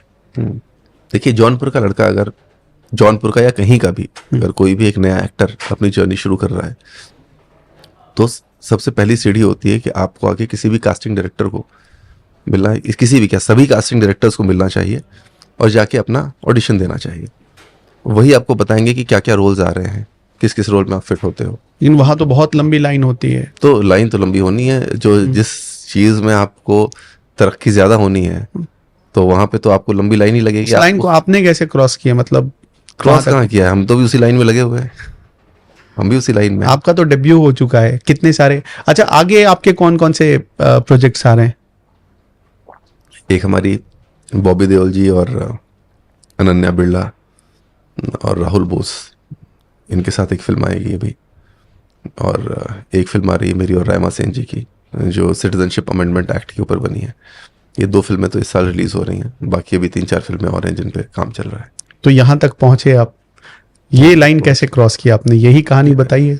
ये ऐसे ही क्रॉस की, ये धीरे धीरे आप लगे रहो। हाँ। और लोगों को ऐसा लगता है कि चूंकि आप IAS ऑफिसर हो तो शायद आपको कुछ ज़्यादा तवज्जो मिलेगी, बट ऐसा नहीं होता। अब जैसे कल को विराट कोहली अगर छोड़ करके चले जाए फुटबॉल खेलने, तो कोई कैप्टन तो नहीं बना देगा ना उनको भी जा करके वही स्ट्रगल करना पड़ेगा, पूरा धीरे धीरे अपने आप को ऊपर लेकर के आना पड़ेगा, क्योंकि जो फुटबॉल के खिलाड़ी पुराने धुरंधर हैं जिन्होंने अपनी ज़िंदगी दी है, तो आप उनसे तो शार्प नहीं हो सकते। तो पहले आप अपनी काबिलियत बढ़ाओ। लोग क्या करते हैं, कॉन्टैक्ट्स बढ़ाने की कोशिश करते हैं। वो कॉन्टैक्ट्स बढ़ा के भी कोई फ़ायदा नहीं होगा अगर आपके अंदर काबिलियत नहीं होगी। आपको एक फिल्म मिलेगी, लोग पसंद नहीं करेंगे, आप ख़त्म हो जाओगे। इसी वजह से कितने स्टार किड्स अच्छा परफॉर्म नहीं कर पाए। स्टार किड्स होने का सिर्फ आपको एक बेनिफिट मिलता है कि आपको एक एंट्री मिल गई, बट आप आगे सक्सीड कर पाओगे या नहीं कर पाओगे, ये आपकी शिद्दत, आपकी मेहनत, आपकी काबिलियत पर डिपेंड करता है। आप इतने बड़े बड़े लोगों के साथ आपने काम किया, किसी ने कहा कि बहुत अच्छा कर रहे हो? कितने लोगों ने कहा? सभी ने कहा। और अगर मैं अच्छा नहीं करूंगा तो फिर मुझे खुद ही सेटिस्फैक्शन नहीं मिलेगा। तो मैं तो जहां पे भी रहता हूँ बेस्ट परफॉर्म करता हूँ। इनफैक्ट अगर नहीं कहते कि अच्छा नहीं कर रहे हो तो मुझे थोड़ा सा ऐसा लगने लगता है कि यार किसी ने बोला नहीं। ऐसा कभी हुआ आपके साथ? आज तक नहीं हुआ, टच वुड। हमने ये देखा कि आप तो शायद अलग अलग देशों में भी आपने बहुत चीज़ें एक्सपीरियंस हासिल की है। थोड़ा हम ये समझना चाहते हैं कि इंडिया के कल्चर और दूसरे देशों के कल्चर, लॉ एंड ऑर्डर में क्या आपने फ़र्क महसूस किया? मतलब इंडिया का फ्यूचर आप क्या देख रहे हैं? देखिए, भारत बहुत जल्द ही विश्व शक्ति बनेगा, इसमें कोई संदेह नहीं है। अब वो टाइम कब आएगा, वो कितने सालों बाद होगा, सिर्फ ये एक डिबेट का पॉइंट है। बट इसमें किसी को संदेह नहीं है कि भारत एक न एक दिन विश्व शक्ति बनेगा और वो टाइम जल्दी आएगा। सिर्फ मैं एक चीज, मुझे ऐसा लगता है कि इंडिया की तरक्की उतनी तेजी से इसलिए नहीं हो पा रही है क्योंकि जो हमारी सोच है ना कि किस दिशा में बढ़ना है, हम विकास के प्रति ओरिएंटेड नहीं है। अभी आप देखो, इलेक्शंस चल रहे हैं, हर एक पार्टी ने कास्ट इक्वेशन पर ही कैंडिडेट्स उतारे हैं। कोई भी, चाहे पॉलिटिकल पार्टी हो, किसी एक पॉलिटिकल पार्टी की मैं बात ही नहीं कर रहा, सारी पॉलिटिकल पार्टीज ने कास्ट इक्वेशन के ही बेसिस पे कैंडिडेट्स उतारे हैं। कास्ट हमारे यहाँ इतना ज़्यादा डोमिनेंट फैक्टर है, सबसे पहले वो टूटना चाहिए। हमें इंटरकास्ट मैरिजेस को प्रमोट करना चाहिए। स्टेट गवर्नमेंट्स को, सेंट्रल गवर्नमेंट्स को लोगों को पैसे देने चाहिए जो अपनी कास्ट के बाहर शादी कर रहे हैं। सबसे ज़्यादा कास्ट को प्रोपोगेट करने में और परपिचुएट करने में अगर किसी एक सिंगल फैक्टर का हाथ है तो वह है शादी। जब भी आप शादी करने के लिए जाते हो, सबसे पहली चीज़ आप क्या देखते हो? आप कहते हो, आपको ये मतलब नहीं कि यार बंदा कमा रहा है नहीं कमा रहा है, कहते हो कौन सी कास्ट का है। कभी आपने देखा है कि कोई हिंदू फादर जाए और कहे कि यार मेरे को एक मुस्लिम लड़का चाहिए शादी करने के लिए, या ब्राह्मण फादर निकले बोले कि यार मेरे को एक दलित से अपनी बेटी की शादी करनी? ऐसा कभी होगा क्या? हमारी सोच ही नहीं ऐसी। वो सोच बदलनी बहुत जरूरी है। आप चूंकि अच्छा, मैं आपकी एक तस्वीर भी देख रहा था, एक तस्वीर आपके इंस्टाग्राम पे, तो हमने देखा कि आप ईद की बधाई देते हैं तो आप टोपी लगा लेते हैं, दिवाली की बधाई देते हैं तो टीका कर लेते हैं, हमने ये भी देखा। और हमारे जिस उत्तर प्रदेश से आप आते हैं या हम आते हैं, वहां पे तो इसका बहुत बड़ा, मतलब ये बहुत बड़ा फैक्टर है। आपको भी पता है, आप जिस फील्ड में जाने वाले हैं या जो करना चाह रहे हैं, वहां पे आपको ये बहुत बड़ी मुश्किल खड़ी करेगा। देखो, मैं जब भी राजनीति में आऊंगा तो मैं कभी भी ट्रेडिशनल राजनीतिज्ञ जैसे करते हैं, मैं उस तरीके से नहीं करूंगा। मैं सफल हूं या असफल हूं उससे फर्क नहीं पड़ता, लेकिन मेरी सोच ऐसी नहीं है कि मैं आकर के कुछ कास्ट के लोगों को प्लीज कर दूं या एक पर्टिकुलर धर्म के लोगों के लिए कुछ कह दूं। और मैं जब आऊंगा तो मैं समाज को बदलने आ रहा हूं, समाज का विकास करने के लिए आऊंगा। लेकिन जहां तक मुझे जानकारी है, आपको जिस पार्टी से मौका मिलने जा रहा है, आज नहीं तो कल मौका मिल ही जाएगा। जो मैंने जाना है, समझा है, उस पार्टी में टोपी नहीं चलता। क्या आपको ये पता नहीं है? देखिए ऐसा है, मुझे ऐसा लगता है, ये लोग कई बार कहते हैं, लेकिन मैं आपको बताऊं, अगर मैं कभी भी राजनीति में आऊँगा तो मैं इंडिपेंडेंट आऊँगा, क्योंकि पार्टी से मुझे नहीं आए। किसी भी पार्टी से नहीं आऊँगा, क्योंकि मैं किसी भी पार्टी की विचारधारा से 100% इत्तेफाक नहीं रखता। अगर किसी की पार्टी में विचारधारा में मुझे कुछ 50% चीज़ें अच्छी लगती हैं, तो किसी और दूसरे में 90% चीज़ें अच्छी लगती हैं, किसी और में 5% अच्छी लगती हैं। लेकिन उसकी वजह से अगर मैं किसी एक पार्टी में आ गया तो शायद उसकी मुझे 90% चीज़ें अच्छी लग रही हूँ, बट 10% खराब लग रही हूँ। तो जब मुझे लोग कहेंगे आप ऐसा भी करो, तो वो मैं नहीं करूँगा, तो उनको लगेगा कि भाई हमने इनको टिकट दिया, ये जीते हमारे नाम पे, और फिर अब आज हम कह रहे हैं तो एहसान फरामोशी कर रहे हैं, तो वो हम क्यों लें तमगा। अगर हम आए तो अपने दम पे आए, अपने काम के दम पे आए, अपने नाम के दम पे आए। मुझे नहीं लगता हमें किसी की बैसाखी का सहारा लेना चाहिए। तो मैं ये दरअसल जानना चाह रहा था आपसे कि आपने कहा कि कास्ट का बैरियर टूटना चाहिए, धर्म का भी बैरियर टूटना चाहिए, बिल्कुल। ठीक है। अभी लग रहा है कि जो वर्तमान सरकार है, मतलब मैं मोदी सरकार की बात कर रहा हूँ, उसने कुछ ऐसा किया है जिसमें ये चीजें खत्म हो रही धीरे धीरे, ऐसा लगता है आपको? देखो, अगर मैं सरकारों का नाम लूंगा या पार्टीज का नाम लूंगा, तो जो मैं कहूंगा ना, जैसा मैंने पहले भी कहा है, उसको लोग एक अलग लेंस से देखेंगे। मैं किसी के ऊपर टिप्पणी नहीं करना चाहता कि इन्होंने कैसा किया, इन्होंने कैसा नहीं किया, क्योंकि मेरे विचार मायने नहीं रखते। जो मायने रखता है वो ये कि जो मैं कह रहा हूँ, अगर आपको समझ में आ रहा है, अगर आपको सेंसिबल लगता है तो आप उसको फॉलो करिए, नहीं सेंसिबल लगता है तो आप मत फॉलो करिए। लेकिन मैं कभी किसी ऐसी बात कह के, ऐसे पॉलिटिकल टिप्पणी करके कोई फ़ायदा नहीं। कुछ लोग उसको निगेट करेंगे सिर्फ इसलिए क्योंकि मैंने उनकी पार्टी के बारे में कहा, कुछ लोग सिर्फ हाँ कहेंगे सिर्फ इसलिए क्योंकि मैंने दूसरी पार्टी के बारे में नहीं कहा। तो जो मैं कह रहा हूँ, जो मेरे विचार हैं, वो इम्पोर्टेंट है। मुद्दा ये नहीं है कि उस विचार को कौन पार्टी आगे बढ़ा रही है। लेकिन आप इसको ख़त्म तो नहीं कर सकते, ये तो आपको भी पता है कितनी गहराई तक जड़ बना चुका है। आप कैसे ख़त्म करेंगे? आपके पास क्या मास्टर प्लान है? ये जो आपने कहा ना, यही सोच हमें नीचे कर रही है, क्योंकि हमको ऐसा लगता है कि ये ख़त्म नहीं हो सकता। 100% ख़त्म हो सकता है। जब शुरू हुआ है, इसको शुरू किसने किया? इंसानों ने शुरू किया। तो जिस चीज़ का इजाद इंसानों ने किया है, उसको ख़त्म भी तो हम ही कर सकते हैं। ऐसा तो है नहीं कोई ऊपर से आएगा और जो आकर के कहेगा कि चलो आज से ख़त्म करते हैं। तो हम आप ही मिलकर ये ख़त्म कर सकते हैं। जब आप कास्ट बैरियर ख़त्म करेंगे तो फिर आरक्षण को ख़त्म करने की बात आएगी। आप उसके पक्षधर हैं या खिलाफ हैं? बिल्कुल। अब ये आपने बहुत अच्छा मुद्दा उठाया। आरक्षण का जेनेसिस ही कास्ट है, और कास्ट से एक टैबू आता है। कुछ कास्ट को क्या कहा जाता है? सवर्ण है, तो ये अपर कास्ट है। कुछ कास्ट को कहा जाता है दलित हैं या बैकवर्ड क्लासेस हैं। ये जो शब्द है ना, बैकवर्ड, दलित, यही आपको बार बार हर दिन इस बात का एहसास कराता है कि भाई आपकी समाज में जो लेवल है ना, वो नीचे है। अभी आप देखिए, आपने दलित कहा ना, इसमें भी दलित के भीतर भी महादलित, मुसलमानों में पसमानदा, अब उसमें भी पिछड़ा के भीतर अति पिछड़ा।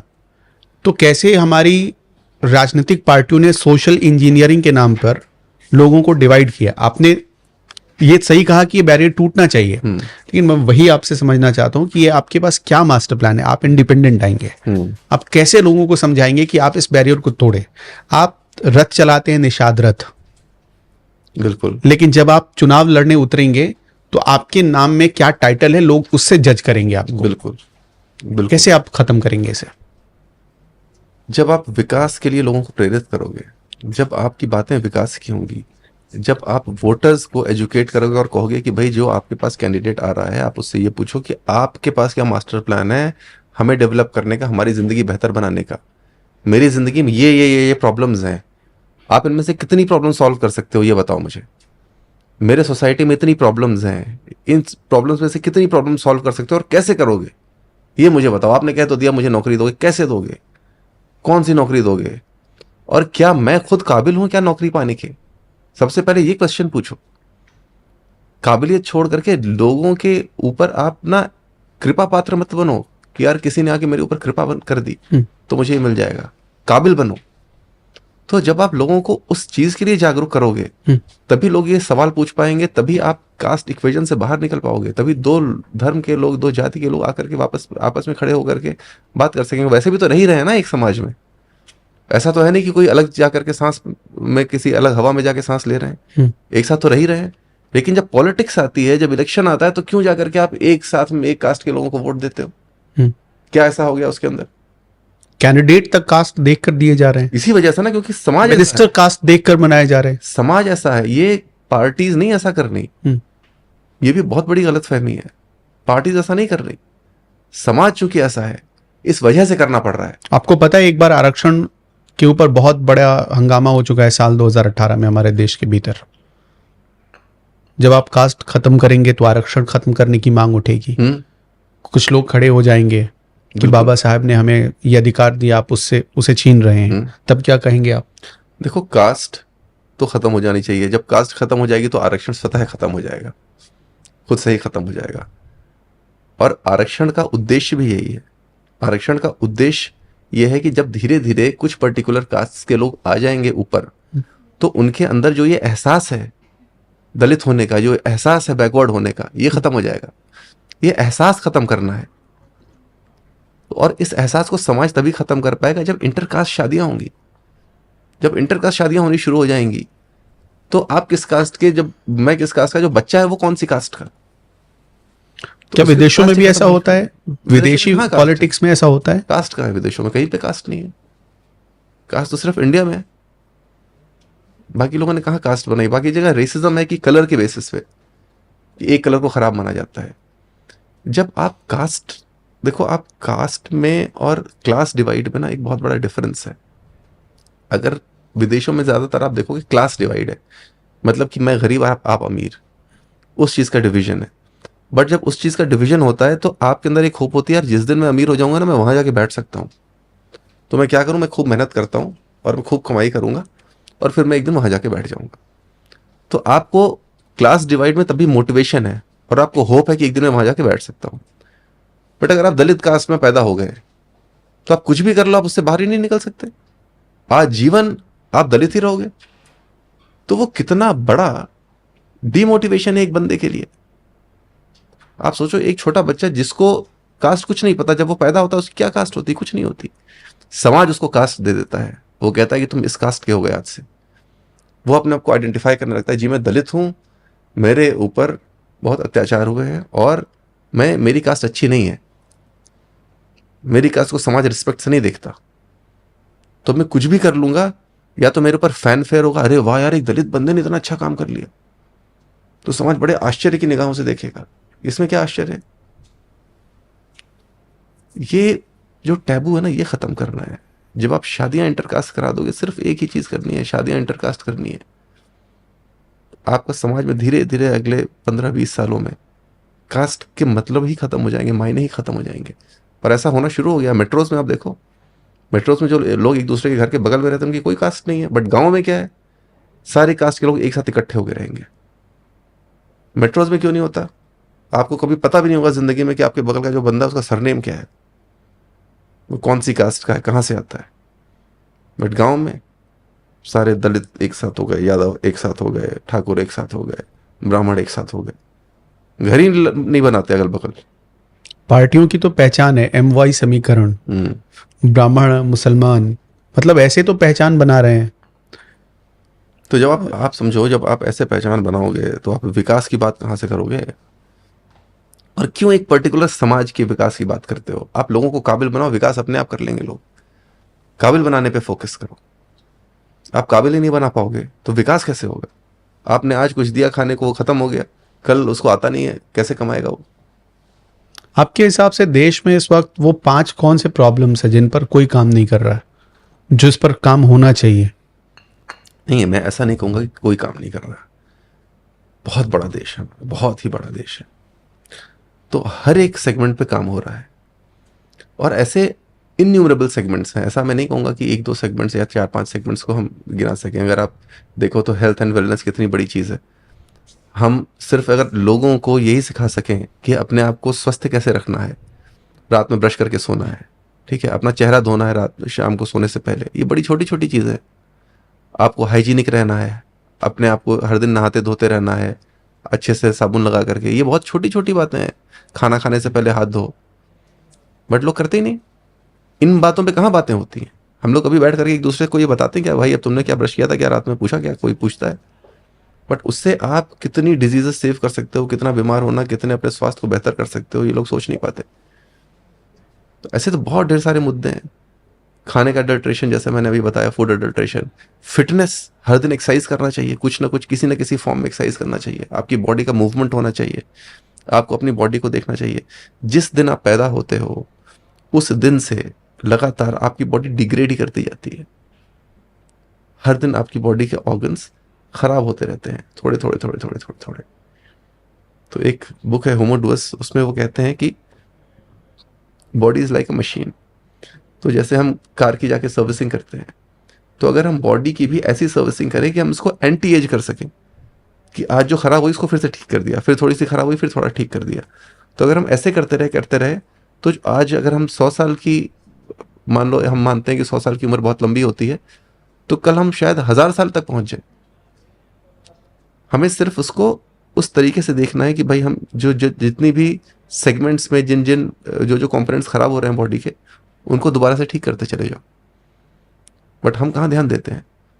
एक अच्छी लिविंग के लिए अच्छे विचार आने चाहिए। इतने ढेर सारे गुरु हैं जो अच्छे जीवन कैसे जीते हैं, कितने मोटिवेशनल स्पीकर्स हैं जो बताते हैं अच्छा जीवन कैसे जीना चाहिए। उन थॉट्स को समझें, उन थॉट्स को सोचें कि यार ऐसा अगर हम करेंगे तो क्या होगा, क्या मेरे जीवन में तब्दीली आएगी। एक बुक है एटॉमिक हैबिट्स, वो कहती है आप अपने हैबिट्स को थोड़ा थोड़ा थोड़ा हर दिन चेंज करो और आप देखोगे सी चेंज आ जाएगा आपकी ज़िंदगी में, आपकी प्रोडक्टिविटी में।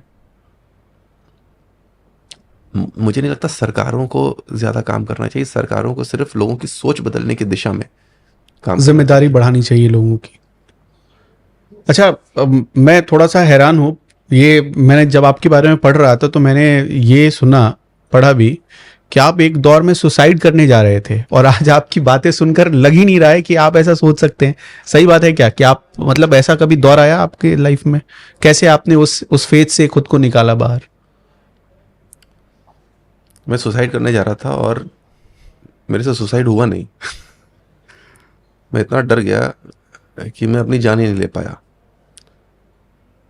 तो मुझे बहुत ख़राब लगा। मुझे लगा यार मैं इतना बड़ा लूज़र हूँ कि ना मैं ज़िंदगी जी पा रहा हूँ और मैं मर पा रहा हूँ। तो उस दिन मैंने अपने आप को बहुत थप्पड़ मारे, बहुत रोया, और एक डायरी में पूरा मैंने लिख दिया कि Abhishek Singh, you are a coward, you are a loser, you are a good for nothing. उस दिन फिर मैं जब मैं कॉलेज गया तो मैंने सब बच्चों को बोल रखा था कि यार कल ना मैं मरने वाला हूँ और कल से मैं स्कूल नहीं आऊँगा। तो मेरे पास जितने भी पैसे थे मैंने उन लोगों को दे दिए। मैंने कहा चलो आज तुम लोगों को मेरी तरफ से पार्टी, और कल छुट्टी हो जाएगी क्योंकि कल मैं मर जाऊँगा। तो अगले दिन अब क्या हुआ कि मैं मर तो पाया नहीं। तो सुबह मम्मी आ गई कि चलो चलो चलो भाई जाना है, रेडी हो। अब मेरे को और ज़्यादा इस चीज़ की बेइज्जती लग रही थी कि जब मैं जाऊंगा तो सब बच्चे देखेंगे तो क्या बोलेंगे मुझे, ये कैसे आ गया। तो जब मैं पहुंचा वहाँ पे तो सब मेरा मजाक उड़ाने लगे, बोले अरे अरे ये क्या हो गया, अरे अभिषेक का भूत आ गया, अभिषेक का भूत आ गया। तो मैंने कहा चलो ऐसा है, मेरे पैसे वापस करो जो मैंने कल तुम लोगों को दे दिए थे। तो बहुत लड़ाई बड़ाई हुई, तो मेरे पैसे भी वापस नहीं किए उन लोगों ने, सब खा पी लिए। कहते तुमने ही तो कल दिया था खुद से। तो कुछ लोगों की गाड़ी में मैंने तेल अच्छा, सुसाइड करने की भी पार्टी हो सकती है, ये पहली बार मतलब? अरे मेरे दोस्त बहुत बदमाश थे, वो तो सारे के सारे इतने मजे से पार्टी ले लिए, बोलते कर ये अभिषेक की सुसाइड की पार्टी है। मुझे लगा था कोई एक आध इमोशनल हो जाएगा, शायद मुझे रोकेगा, कहेगा अरे यार ऐसा मत करो भाई, बहुत खराब चीज़ है। बट किसी ने नहीं रोका। तो मैंने तो बकायदा सुसाइड नोट वोट बनाया था सबके लिए कि भाई आप कल से मैं नहीं आऊँगा तो ये देखो तुम्हारे लिए, सबके लिए छोड़ के रखा था। आज बात होती है उन दोस्तों से आपकी? हाँ हाँ, वो तो दोस्त क्या कभी इस बारे में चर्चा होती है? वो सब बहुत मजाक उड़ाते हैं मेरा। अच्छा, 77 ईयर्स में इंडिया के, आपको लगा कौन सा ऐसा टाइम आया इंडिया का जो कि बहुत गोल्डन टाइम रहा अभी तक का? सारे ही देश के जो साल रहे हैं उस वक्त जो लोगों को लगा वो उन्होंने बेस्ट किया। बट मुझे ऐसा लगता है कि जब हमारा देश स्वतंत्र हुआ वही एक गोल्डन एरा था, वो गोल्डन फेज था कि हमारा विकास और बौद्धिक विकास और जो सोचने का हमारे ऊपर एक आत्मविश्वास की जो जागृति हुई वो उस टाइम पे हुई। और उसके बाद से तो हम लगातार ही बढ़ रहे हैं। तो ऐसा मैं नहीं कह सकता कि भाई ये गोल्डन फेज था और ये डार्क फेज है, ऐसा नहीं कह सकता, क्योंकि बहुत बड़ा देश है, बहुत ढेर सारे समीकरण हैं, बहुत एक्सटर्नल सर्कमस्टांसेस बहुत ज़्यादा हैं। अभी जिस हिसाब से हम लोग चल रहे हैं, अभी कितना अच्छा चल रहा है हमारा देश, अभी कितनी जागृति है समाज में, कितनी प्रोग्रेसिव थिंकिंग है। एक तरफ से आप देखें, दूसरी तरफ आप देखते हो कि भाई इतनी प्रोग्रेसिव थिंकिंग होने के बावजूद भी इतनी बैकवर्ड थिंकिंग कई कई जगहों पर है। अब कितनी जगहों पर कितने ख़राब चीज़ें हो रही हैं, लॉ एंड ऑर्डर कहीं कहीं कितना ख़राब है, कहीं कहीं लोग कितने ख़राब कृत्य कर रहे हैं। तो वो समाज की भी जिम्मेदारी है कहीं ना कहीं। तो ऐसा हम नहीं कह सकते कि मैं ऐसा डिवीजन नहीं कर सकता कि ये गोल्डन फेज था, ये गोल्डन फेज नहीं है। आपसे बात करके बहुत अच्छा लगा। हम दरअसल अपने दर्शकों को ये समझाना चाह रहे थे आपकी पर्सनालिटी कैसी है, क्योंकि ऐसा बात करने से बहुत मोटिवेशन मुझे भी मिला, ख़ास तौर पे मैंने बहुत अच्छा फील किया। और हम जाते जाते आपको बहुत शुभकामनाएं देंगे कि आप जिस फील्ड में हाथ आजमा रहे हैं बहुत आगे तक जाएं, क्योंकि आप बहुत अच्छा कर रहे हैं। लेकिन जाते जाते मुझे एक सवाल का जवाब दे दीजिए, शाहरुख खान ने आपका सनी लियोनी वाला वीडियो देखा या नहीं देखा? पता नहीं, मैंने उनसे पूछा नहीं, बट ये आपने अच्छी बात कही, मैं उनको भेजता हूँ आज ही और बोलता हूँ आपने इसको देखा था या नहीं देखा था अभी तक। उनका कोई कॉम्प्लीमेंट आया आपके लिए? नहीं, वो बहुत इज़ वेरी सपोर्टिव। हाँ। और हमेशा कहते हैं कि अगर कुछ भी मैं कर सकूं आपके लिए। अच्छा, अभी शाहरुख खान के बहुत चर्चे हैं, थोड़ा सा बस 2-4 मिनट और आपका लेना चाहेंगे। केकेआर की टीम जीती, मैंने गौतम गंभीर को सुना, बहुत तारीफ कर रहे थे शाहरुख खान की कि शायद पहले ऐसे मालिक हैं आईपीएल में जो अपनी टीम पर कभी दबाव नहीं बनाते, वो काम दे दिया फिर छोड़ दिया, कभी पूछते नहीं। कभी उन्होंने कहा कि आज तक मैं कप्तान रहा और आज मेंटोर हूं, 1 मिनट हमारी क्रिकेट पे कभी बातचीत नहीं हुई। वो कैसे आदमी है शाहरुख खान? बहुत कम लोग इस दुनिया में होते हैं जो एक जीवन में इतनी ज्यादा तरक्की कर सकते हैं, तो उनमें से एक शख्स शाहरुख खान है। जितने ज्यादा लोग उनसे मिल सकें, बहुत कम ही लोग वैसे मिल पाएंगे, बट अगर आप थोड़ा सा उनके बारे में समझो, पढ़ो, देखो, जिस तरीके से उन्होंने जिंदगी जी है और जिस तरीके का एक अपने आप को पोजीशन किया हुआ है, वो बहुत इंस्पिरेशनल है। एक व्यक्ति का एक्टर है, वो साथ में एक एंटरप्रेन्योर भी है। फैमिली में उन्होंने सबको अपने बैलेंस करके रखा हुआ है, सबको समय देते हैं, सबके बारे में सोचते हैं। सोशल लाइफ में अपने आप को बैलेंस करके रखा हुआ है और अपने खुद के फील्ड में उन्होंने अपने आप को इतना ऊपर लेकर के गए हैं जो अनपैरेलल्ड है। तो बहुत ही ज़्यादा इंस्पिरेशनल है। एक मिडिल क्लास फैमिली से आकर के एक लड़का इतना कुछ अचीव कर जाए दूसरे शहर में जाके, ये हम सभी के लिए इंस्पिरेशनल है, क्योंकि हम सभी देखते हैं कि भाई आपने कोई गलत चीज़ नहीं करी जीवन में। नहीं, मेरा पूछने का दरअसल मकसद ये भी था कि जब उनकी पठान मूवी आ रही थी, पठान मूवी के टाइम उनके बारे में क्या मार्केट में, मतलब एक बहुत बड़ा तबका ऐसा था जो उनके बारे में सिर्फ नेगेटिव ही बातें कह रहा था। बिल्कुल। तो क्या वो सच में ऐसा है जैसा मतलब प्रचार किया गया पठान के टाइम में? नहीं, आप वो देखो ना, जब इतनी नेगेटिव बातें कही गई तो उन्होंने कैसे हैंडल किया उसको, वो भी सीखना चाहिए कि हर एक नेगेटिव कमेंट पे को उन्होंने कैसे लिया और किस तरह से रिएक्ट किया। एक शब्द उन्होंने नहीं बोला आर्यन की जब कंट्रोवर्सी हुई। हाँ, वो भी अच्छा, एक शब्द नहीं बोला। एक अच्छी बात है, आपने आर्यन खान का जिक्र कर दिया। मैंने देखा कि आप आर्यन खान केस की जांच करने वाले समीर वानखेड़े के साथ भी आपकी एक तस्वीर है। समीर वानखेड़े कैसे पर्सनालिटी है, जरा उनके बारे में बताइए हमें। आपकी उनकी साथ भी शायद 2 फोटोज मैंने देखी हैं आपकी। मेरे सीनियर हैं समीर जी, और बहुत ही अच्छे डेडिकेटेड अधिकारी हैं। उनके ऊपर कई आरोप लगे, मुझे उनमें टिप्पणी नहीं करना चाहता उन सब पे, बट एक एज एन ऑफिसर उन्होंने बहुत मेहनत करी है और जो मुकाम हासिल किया है बहुत कम लोगों को हासिल होता है। मैं आपसे एक सवाल बस एक लाइन में पूछना चाहता हूँ, वो क्या जैसा बनाया जाता है परसेप्शन कि ड्राई ऑनेस्ट आदमी है, क्या वो वाकई में वैसे हैं? आपको कैसा लगा? मतलब उनकी ऑनेस्टी पे क्या सवाल उठाया जा सकता है? देखिए, ये मुझे नहीं लगता कि मैं कोई भी हूँ इस क्वेश्चन पे कमेंट करने वाला। ये और नहीं मुझे लगता है कि मुझे इस क्वेश्चन पे कमेंट करना चाहिए।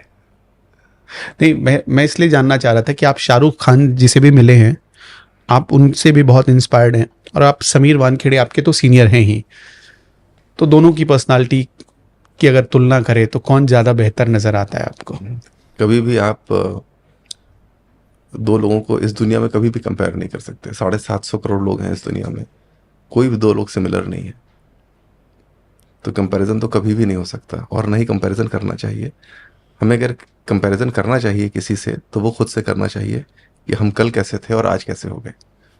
अपने आप के ऊपर जितना ज़्यादा फोकस्ड रहेंगे उतना ही ज़्यादा ज़िंदगी को आप एंजॉय कर पाएंगे, ज़िंदगी का लुत्फ़ उठा पाएंगे, और अपने आप को और ज़्यादा जीवन में प्रोग्रेसिव देख पाएंगे, उतना ज़्यादा अचीवमेंट कर पाएंगे। आर्यन खान केस जब हुआ था तब क्या आप शाहरुख खान से टच में थे? कुछ बातें पर्सनल होती हैं, मुझे नहीं लगता कि नहीं, मतलब मैं ये पूछना चाहता हूँ उस समय शाहरुख खान की मनोदशा क्या थी? क्या वो घबराए हुए थे, क्या था, परेशान थे, क्या था कि बिल्कुल नॉर्मल थे? कैसा था उनका बिहेवियर? ये मुझे नहीं लगता पॉडकास्ट शाहरुख खान जी के बारे में है, तो हम अपने पे ही जितना ज़्यादा सीमित रहें उतना अच्छा है।